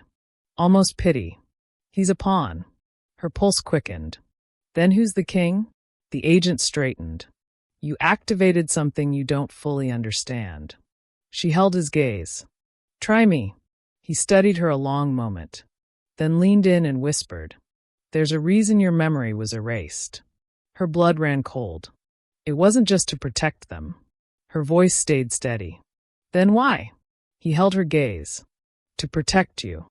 The air left her lungs. "That's a lie." "Is it?" Before she could respond, the interrogation room door burst open. A familiar voice cut through the tension. "She's done talking." Alloy's head snapped toward the doorway. Damon. Bruised. Pale. Furious. But standing. "What the hell are you doing here?" she breathed. The agent stood. "This is an active federal matter." "She's my wife," Damon shot back. "And you don't have jurisdiction without formal charges." The agent's jaw tightened. Damon stepped closer to Alloy. "You shouldn't have activated stage 2. You shouldn't have hidden stage 3, she fired back. His eyes flickered. "So there was a stage 3. The agent noticed. "Stage 3, he repeated sharply. Damon's expression shut down instantly. "There is no stage 3. Alloy locked eyes with him. "Oh yes, there is." She saw it. The hesitation. The fear. The knowledge. The agent studied both of them carefully. "Interesting," he murmured. He gathered his folder. "You'll both be hearing from us." He left. The door closed. Silence. Alloy stared at Damon. "You erased my memory." No. You hired the neurologist. Yes. Why? Because you were spiraling. Or because I was close. He didn't answer. Her chest tightened. You said Holbrook isn't the top. He's not. Then who is? Damon stepped closer. Lowered his voice. You really don't remember stage 3. Her pulse spiked. Tell me. His jaw flexed. You didn't build stage 3. Then who did? A beat. You did. Her heart slammed against her ribs. What does it do? He hesitated. Outside the interrogation room, alarms suddenly blared. Red emergency lights began flashing. Agents shouting in the hallway. Damon grabbed her wrist. We need to move. Move where? He met her eyes. They found the offshore server. Her stomach dropped. And it's not just financial data. What else is on it? His voice dropped to a whisper. Names. Her blood turned to ice. What names? Military contractors. Intelligence directors. Judges. Her breathing went uneven. Stage 3, he said quietly, doesn't freeze assets. Then what? He held her gaze. It exposes everyone. The building lights flickered. Somewhere in the distance, an explosion rattled the windows. Alloy's pulse roared in her ears. Who's attacking a federal building? She whispered. Damon's expression went grim. Not attacking. Then what? He looked at her like she already knew. They're erasing evidence. The alarm screamed louder. Agents ran past the glass wall outside. Smoke began creeping under the interrogation room door. Alloy's heart pounded violently. This wasn't damage control anymore. This was cleanup. Permanent cleanup. Damon tightened his grip on her hand. You wanted war, he said quietly. Her eyes burned. They started it. Another explosion rocked the building. Ceiling tiles cracked. Sprinklers burst on overhead. Water poured down. The door handle began melting from heat. Damon pulled her toward the back emergency exit. If we don't leave now. The wall behind them suddenly shattered inward. Flames roared through the hallway. Alloy's pulse thundered. Someone wanted this building gone. And anyone inside it. With it. Damon looked at her one last time through the chaos. You really don't remember, he said. Remember what? He leaned close, voice almost swallowed by the fire. You're not the whistleblower. Her breath caught. Then what am I? His eyes locked onto hers. You're the contingency. The ceiling above them groaned. Collapsed. And the room exploded into fire. The ceiling came down in flames. Damon tackled Alloy to the floor, just as burning debris crashed where she had been standing seconds earlier. Heat swallowed the room. Sprinklers hissed uselessly against an inferno that wasn't accidental. This wasn't a malfunction. This was sterilization. Back exit, Damon shouted over the roar. Smoke choked the air instantly. Alloy coughed, eyes stinging, heart pounding so hard it felt like it might rupture. You said I'm not the whistleblower, she yelled. Damon grabbed her hand and pulled her low across the floor. You're the failsafe. Another explosion ripped through the building. Glass shattered inward from the hallway. Alarms screamed like something dying. They burst into the emergency stairwell just before the interrogation room fully ignited behind them. The stairwell lights flickered red. Smoke poured down from above. They ran downward. Not up. Up would be blocked first. Alloy's lungs burned. You better start explaining, she snapped. Damon's voice came in ragged breaths. You built Phoenix to leak corruption. I know that part, but stage 3 wasn't about exposure. Then what is it? He looked at her over his shoulder as they turned another landing. It's about leverage. Her pulse thundered. What kind of leverage? The kind that forces everyone to the table. A crash echoed above them. Boots. More than 2 sets. Following. They're coming down. Alloy hissed. Of course they are. Holbrook's people? Not just his. That answer chilled her deeper than the fire. They burst through the stairwell door into the underground parking garage. Sprinklers rained from above. Smoke rolled across concrete. Cars sat abandoned. But something else waited. 3 black SUVs. Engines running. Doors open. Not federal issue. Private. Her stomach dropped. "They're here for you," Damon said. "No," she said quietly. "They're here for both of us." Men stepped out. Not shouting. Not chaotic. Disciplined. Professional. One of them raised a hand slightly. "Mrs. Blackwood," he called calmly. "We need to talk." Alloy felt Damon shift beside her. Tension radiating from him. "Do not walk toward them," he muttered. "You think I don't know that?" The man stepped forward. Mid-40s. Clean cut. Calm eyes. Not Holbrook. But close to him. "You activated something you don't understand," the man continued smoothly. Alloy crossed her arms. "I understand enough." "Do you?" he asked mildly. "Because if Stage 3 deploys, global intelligence alliances fracture overnight." Her heart skipped. "Good." He gave a faint smile. "You think chaos equals justice. And you think power equals immunity." Silence. The man studied her carefully. "You were brilliant, Alloy," he said. "Until you became reckless." She didn't react. "You had a deal," he continued. Her pulse faltered. "A deal?" Damon stiffened slightly beside her. "What deal?" she demanded. The man's gaze shifted briefly toward Damon. "You don't remember?" Rage flared. "Stop saying that."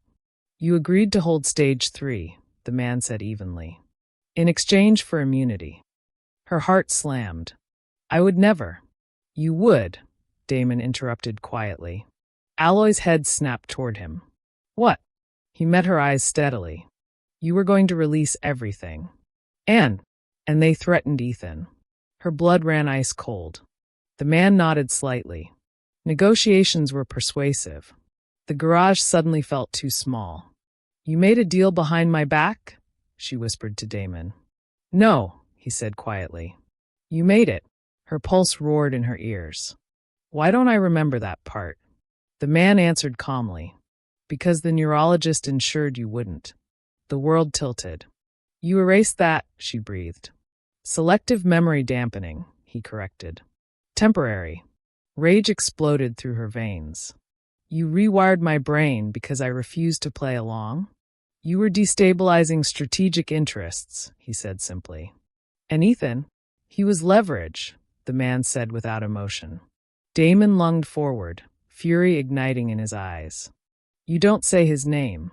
2 men instantly raised their weapons. Alloy grabbed Damon's arm before this escalated into something fatal. Her chest rose and fell rapidly. "You erased the part where I surrendered," she said slowly. "Yes." "Why?" "Because we needed you functional." Her laugh came out sharp and broken. "Functional. You were unpredictable after the deal," the man replied. "Guilt does that." "Guilt."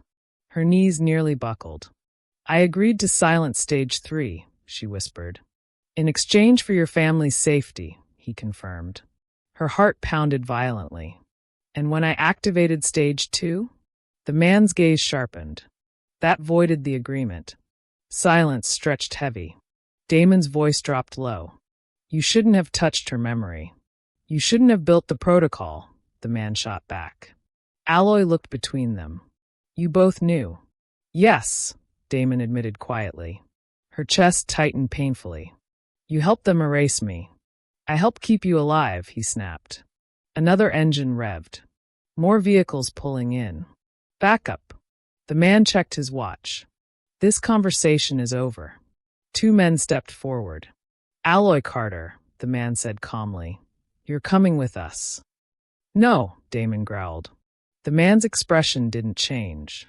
"You no longer have leverage." Alloy felt something shift inside her. Cold. Sharp. Clarity. "You're wrong," she said softly. The man paused. She reached slowly into her pocket. Damon's eyes widened slightly. "Alloy." She pulled out her phone. Opened the Phoenix dashboard. Despite the chaos. Despite the smoke. The server was still live. Stage 3, pending manual confirmation. Her pulse slowed. You think I built only one contingency? She asked quietly. The man's calm cracked for the first time. You wouldn't. She smiled faintly. You erased my memory once. You think I didn't prepare for that, too? Damon stared at her. You don't remember building another layer, he whispered. No, she said. But I remember who I am. The man took a step forward. Think carefully. I am. You release stage 3, you burn the entire system. She met his eyes. Good. He raised a hand. Weapons tightened. Don't, Damon whispered. She looked at him. Did I agree to stay silent? Yes. Did they keep their word? Silence. That was answer enough. Her thumb hovered over the screen. The man's voice hardened. If you press that, there's no coming back. Alloy's eyes didn't waver. You already took everything. She pressed. The screen flashed. Confirm biometric. She placed her thumb down. Processing. The garage went eerily quiet. Even the engines seemed to hold their breath. The screen blinked. Error. Her heart stopped. Unauthorized override detected. The man's lips curved faintly. You really thought we'd leave stage 3 intact? Ice flooded her veins. We allowed stage 2, he said calmly. Stage 3 was always ours. Her pulse roared. They had let her freeze assets. But the real exposure, the names, had been neutralized. You were never the contingency, he said quietly. Her world tilted. Then what am I? The man's voice dropped to something colder. You're the distraction. Behind them, sirens wailed again. Not federal. Not local. Military. Helicopter blades thundered overhead. Searchlights cut through the smoke-filled garage. The man glanced upward, irritation flickering. That wasn't scheduled. Damon's eyes widened slightly. You called someone? Alloy shook her head. The garage entrance exploded inward. Armored vehicles rolled in. Soldiers flooded the space. Weapons raised. Chaos detonated instantly. The suited men scrambled. Gunfire erupted. Concrete sparked. Alloy dropped behind a pillar as bullets ricocheted. What the hell is happening? She shouted. Damon dragged her lower. That's not Holbrook's unit. Then who? A voice boomed through a loudspeaker. Stand down. This is a federal counterintelligence seizure. Counterintelligence. The man in the suit cursed under his breath. You see? Damon muttered. Bigger than Holbrook.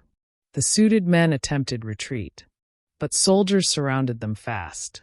Precise. Organized. Within seconds, weapons clattered to the floor. Hands raised. The calm man who'd been negotiating with her was forced to his knees. Alloy stared, breathless. A new figure stepped forward from the armored vehicle. Not in a suit. Not tactical. Older. Sharp eyes. Authoritative presence. He approached Alloy slowly. You're Alloy Carter. She nodded cautiously. He extended a badge. Director Hayes. Federal Counterintelligence. Her pulse hammered. You're not with Holbrook? No. Then why was I just arrested? Because, he said calmly, we needed to see who moved when you pressed the button. Her stomach dropped. You used me. Yes. Rage surged. You let them try to kill me. We intervened. After my house got shot up, his gaze didn't soften. You survived. Her jaw clenched. That wasn't the deal. You don't get deals in this arena. Silence hung heavy. Director Hayes looked at Damon. You built something impressive. Damon didn't respond. Hayes turned back to Alloy. Stage 3 isn't destroyed. Her heart skipped. It's quarantined. What does that mean? It means, Hayes said carefully, we control when it deploys. Her chest tightened. You just replaced Holbrook. No, he said evenly. We're trying to dismantle him. Alloy's mind raced. Why should I believe you? You shouldn't. Honest. Unexpected. You're valuable, Hayes continued. But not because you're a distraction. Her pulse quickened. Then why? He held her gaze. Because you're the only one who built the system from the inside. The garage felt eerily quiet. Holbrook's men in cuffs. Smoke thinning. Sirens fading. You don't want me silenced, she said slowly. No. You want me working for you. Yes. Her jaw tightened. And if I refuse? Hayes didn't blink. Then we let Holbrook try again. The weight of that settled heavy in her chest. Damon looked at her carefully. This was the crossroads. War alone. Or war with an ally she didn't trust. Alloy inhaled slowly. You don't control Phoenix, she said quietly. Hayes tilted his head slightly. No. She met his eyes with something colder than fear. Because I don't remember building the final failsafe. Damon's head snapped toward her. What? She didn't look at him. You quarantined stage 3, she continued calmly. But you never found stage 4. Hayes' expression changed for the first time. Subtle, but real. You're bluffing. She smiled faintly. Am I? Silence fell like a blade between them. Because if stage 4 existed, no one controlled it. Not Holbrook. Not the feds. Not Damon. Only her. And she didn't even remember what it did. Director Hayes studied her long and hard. Then said quietly, Welcome to the real war. The garage smelled like smoke, oil, and betrayal. Holbrook's men were on their knees in zip ties. Federal counterintelligence swarmed the perimeter. Director Hayes stood in front of Alloy like a chess player studying his most dangerous piece. Stage 4, he repeated slowly. Explain. Alloy didn't blink. I can't. Hayes' eyes sharpened. Convenient. I don't remember building it. Yet you're confident it exists. Yes. Damon looked at her like he was seeing a stranger. There was no stage 4, he said carefully. You were spiraling near the end. You talked about layers, but you never finished. Or I never told you, she cut in. Silence. That landed. Hayes folded his hands behind his back. If there's another layer, we'll find it. Alloy's lips curved faintly. No, you won't. He raised an eyebrow. Why not? Because if I built it the way I think I did, it's not on a server. Hayes' stare sharpened. Then where? She met his eyes. It's in a trigger. Damon's pulse visibly quickened. What kind of trigger? Hayes demanded. Alloy's voice dropped. A biological one. The garage went still. Hayes didn't react outwardly, but she saw the calculation behind his eyes. You're saying stage 4 requires you, he said. Yes. Damon's jaw tightened. Alloy don't. She ignored him. If I die, she continued calmly, or if my vitals flatline long enough. She let the sentence hang. Hayes' voice lowered. What happens? She looked straight at him. Everything gets released. Silence detonated louder than the gunfire had. Damon's face went pale. You didn't. She finally looked at him. You told me I wasn't the whistleblower. Her eyes burned. I'm the dead man's switch. Hayes studied her like she was both a weapon and a problem. How would that even work? He asked. She inhaled slowly. A wearable biometric loop. Heart rate, neural patterns, cortisol spikes.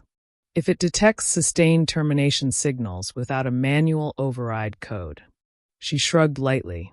It deploys globally. Hayes' jaw flexed. You built a suicide trigger. I built insurance. Damon stepped closer, anger flashing.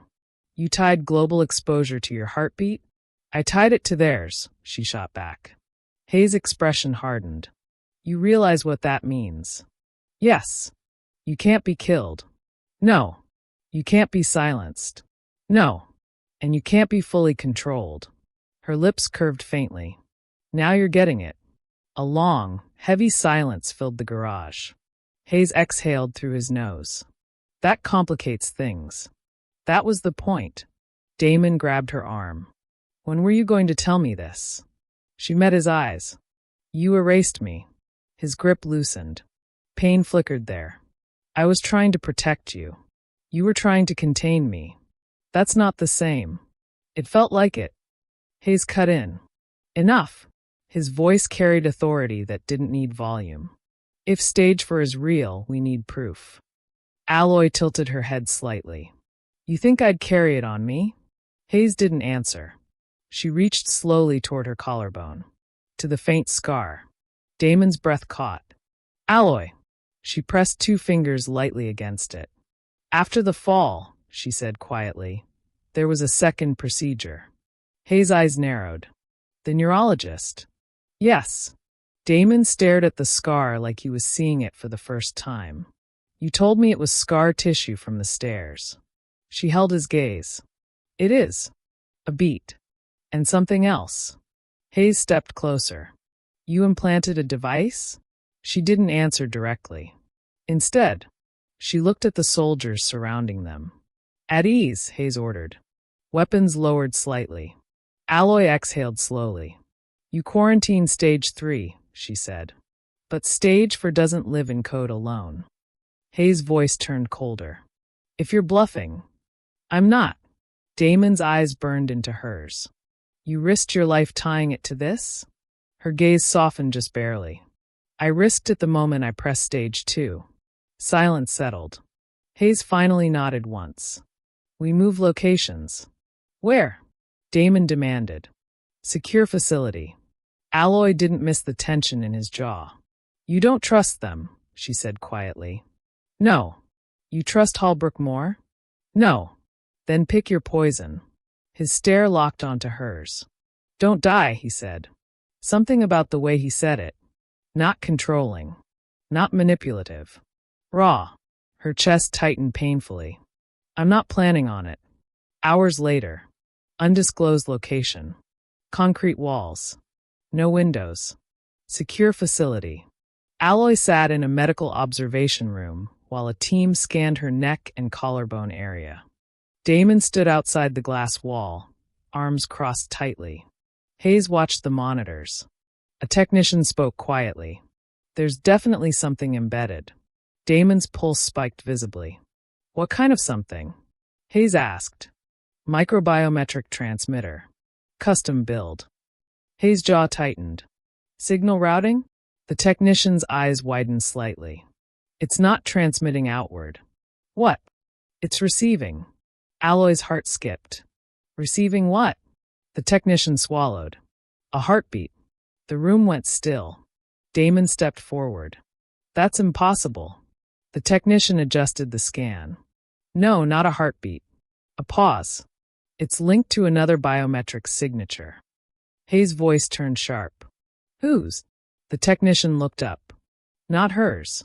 Alloy's pulse roared. Then who's it tied to? The technician hesitated. Matching genetic markers suggest. He stopped. Say it, Hayes ordered. Her son. The air vanished from Alloy's lungs. No, she whispered. Damon's face drained of color. That's not possible. The technician swallowed again. The device isn't triggered by her death. Silence. It's triggered by his. The world cracked open. Alloy's knees nearly gave out. That's not, she breathed. I would never. Hayes turned slowly toward her. You said stage 4 was insurance.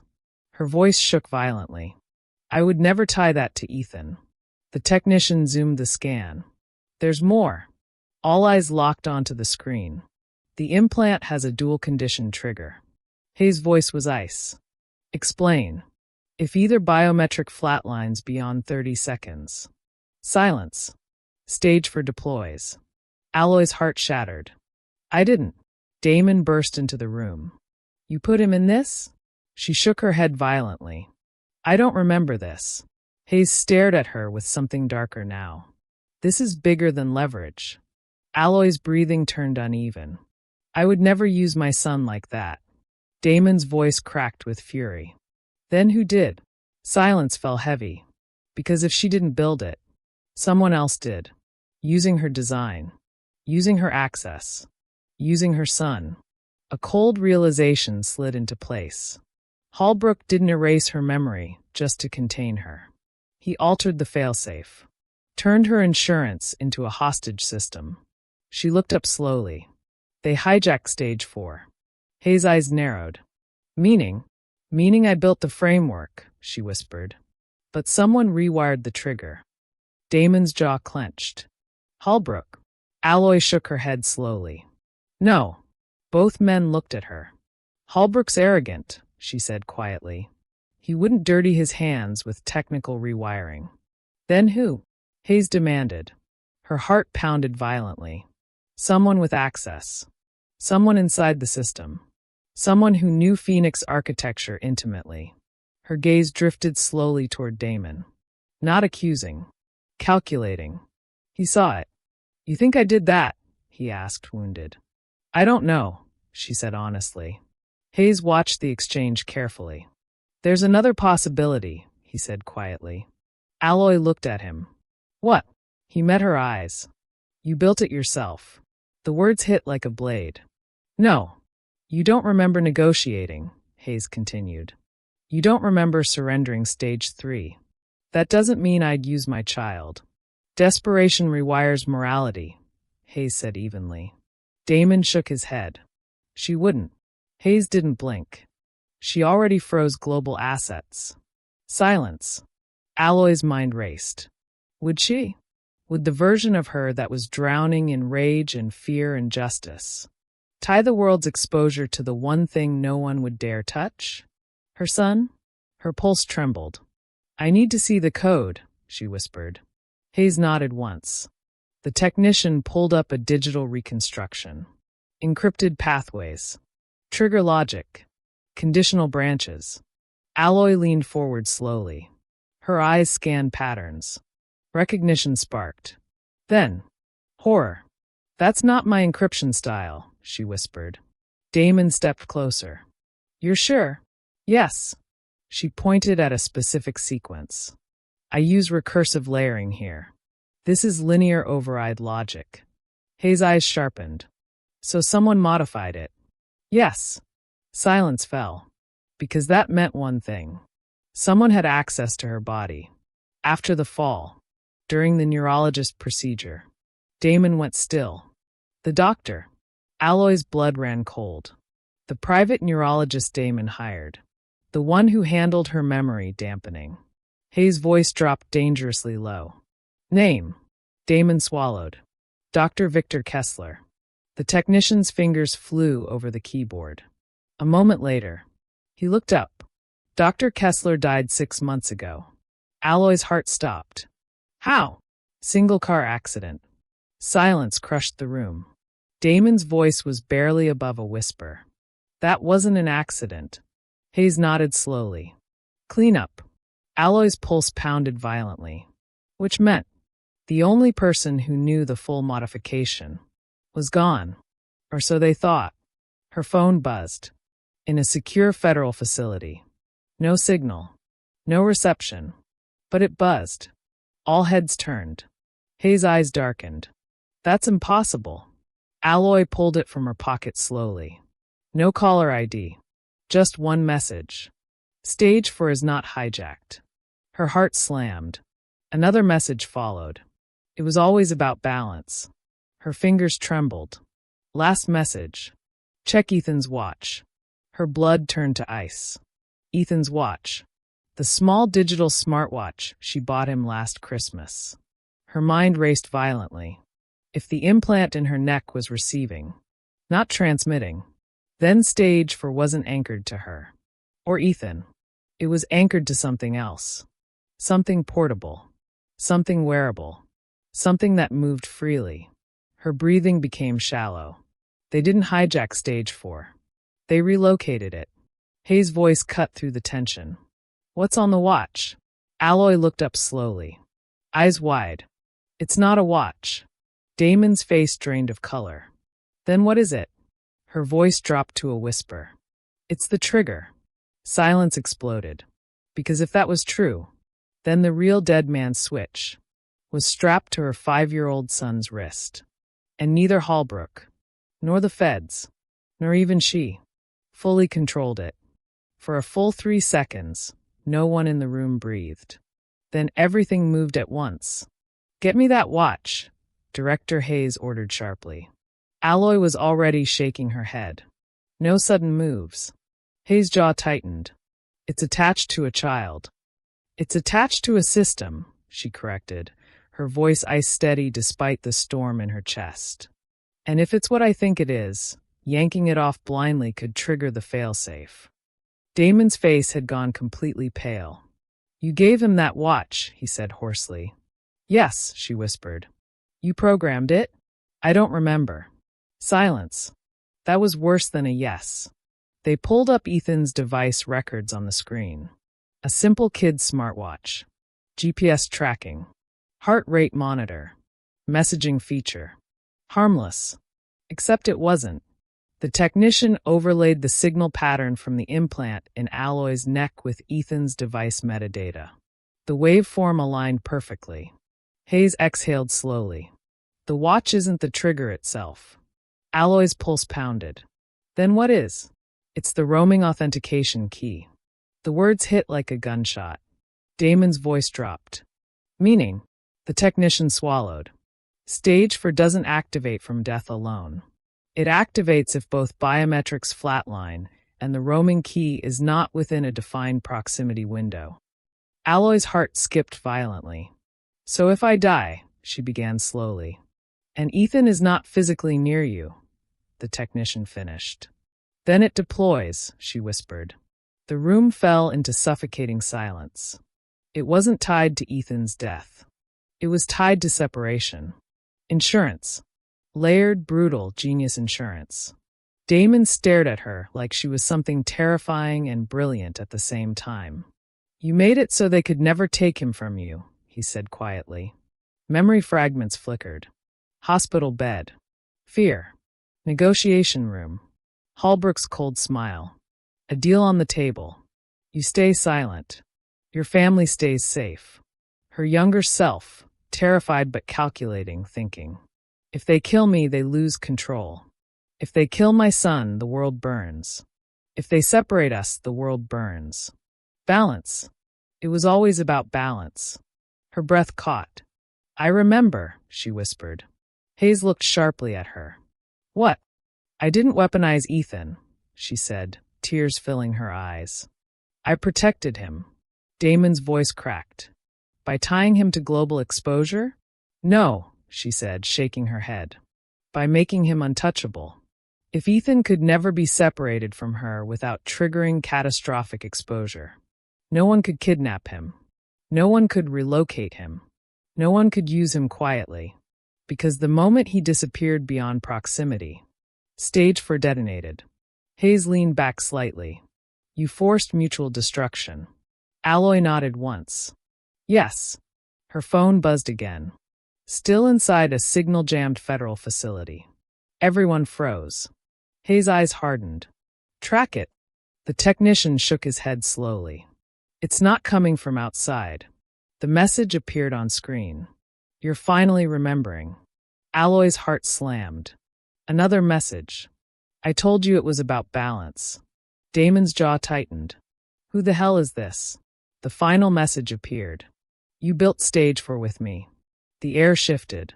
Hayes looked at Alloy. Who helped you? Her mind raced.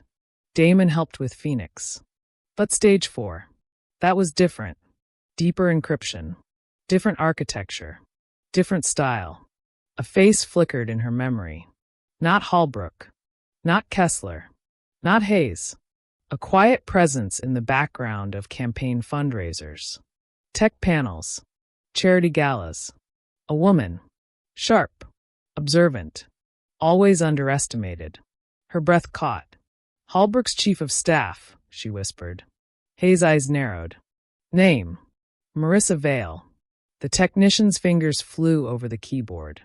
He looked up seconds later, stunned. She resigned 3 months ago. Where is she now? Damon demanded. No record. Another message appeared. You weren't supposed to remember me yet. Alloy's pulse roared. Marissa. Not the senator. Not the public villain. The strategist behind him. The one who understood systems. The one who saw Alloy not as a threat, but as potential. Memory slammed back in violent flashes. Late-night encrypted calls. Marissa's voice calm and surgical. If you expose everything at once, they crush you. Then what do I do? Alloy had asked. You make them afraid to touch what matters most. Balance, not revenge. Deterrence. Stage 4 wasn't hijacked. It was co-created. Marissa hadn't been stopping her. She had been reshaping the war. Alloy's breathing turned shallow. She wasn't against me, she whispered. Hayes went very still. She used you. No, Alloy said slowly. She aligned with you? Damon asked. Alloy looked up. Yes. Silence detonated. Hayes' voice dropped dangerously low. You built a global exposure trigger with the architect of Holbrook's operation. Yes. And you don't see the problem? Alloy met his eyes evenly. She was planning her own exit. Another message. Holbrook thinks he controls the board. Another. But kings fall when queens defect. Hayes swore under his breath. She's making a move. The technician's screen flickered. Breaking news alerts began flooding in. Senator Holbrook announces emergency press conference. Blackwood Industries stock halts trading. Leaked internal memos surface implicating senior staff, including Chief of Staff Marissa Vale. Damon's eyes widened. She's burning him. Alloy's heart pounded. Not randomly. Strategically. Another message. I'm removing the parasite. One final message. You're free to choose now. The signal cut. Hayes barked orders instantly. Get eyes on Holbrook's press location. The room erupted in motion. Alloy stood frozen. She's sacrificing herself, she whispered. Damon stepped closer. Or she's consolidating power. Both were possible. Hours later. Secure viewing room. Live broadcast. Senator Holbrook stood at a podium in Washington, D.C., looking composed but tight. Cameras flashing. Reporters shouting. He began speaking. Recent allegations are politically motivated. Mid-sentence. The screens behind him flickered. Gasps filled the press room. Confidential documents began displaying. Offshore accounts. Illegal surveillance contracts. Bribes. Signed approvals. Not just his. Dozens of names. Judges. Directors. Contractors. Stage 3. Fully deployed. Hayes stared at the screen in disbelief. We quarantined it. Alloy's heart raced. No, she whispered. She moved it. Marissa Vale appeared on screen remotely. Calm. Controlled. I have served in silence for too long, Marissa said. The American people deserve transparency. Holbrook turned furious. Security moved. Too late. The data was already mirrored globally. News feeds everywhere exploded. International outlets picked it up instantly. The system cracked wide open. Damon exhaled slowly. She chose you over him. Alloy shook her head. She chose survival. Hayes turned toward Alloy. You just destabilized half of Washington. I didn't press stage 3, she said quietly. No, Hayes replied. But you made it possible. 3 weeks later. California sunlight poured across the beach. The world hadn't ended. Markets stabilized under emergency restructuring. Holbrook resigned under federal indictment. Multiple officials arrested. Blackwood Industries fractured. Damon publicly severed ties with his father and testified. Marissa Vale vanished from public view. Some called her a traitor. Others called her a hero. Alloy stood barefoot in the sand, Ethan's hand in hers. His watch still on his wrist. Damon approached quietly. You keeping it on him forever? He asked. Alloy looked down at Ethan, who was building a sandcastle like the world wasn't built on secrets. For now. Damon nodded slowly. The device? Disabled, she said. But the architecture still exists. He met her eyes. You could rebuild it. Yes. Will you? A long pause. The ocean rolled in steady waves. No, she said finally. Why not? She looked at him fully. Because stage 4 wasn't about destruction. What was it about? She squeezed Ethan's hand gently. Choice. Damon exhaled slowly. And us. Her heart tightened. We start honest, she said. No more containment. No more erasing me. He nodded once. No more. Silence settled between them. Not hostile. Not fragile. Real. Ethan looked up suddenly. Mommy. Yeah, buddy. Are the bad guys gone? She smiled faintly. They're smaller now. He grinned. Good. I'm gonna make my sandcastle huge. Damon chuckled softly. Alloy watched the horizon. The war wasn't over. Power never disappears. It shifts. But she wasn't the scared high school girl anymore. She wasn't just Phoenix. She wasn't just someone's wife. She was the contingency. And this time, she remembered everything. The camera pulls back. California coastline stretching wide. A mother. A father. A child. And a system that finally knows. Some fires don't go out. They evolve.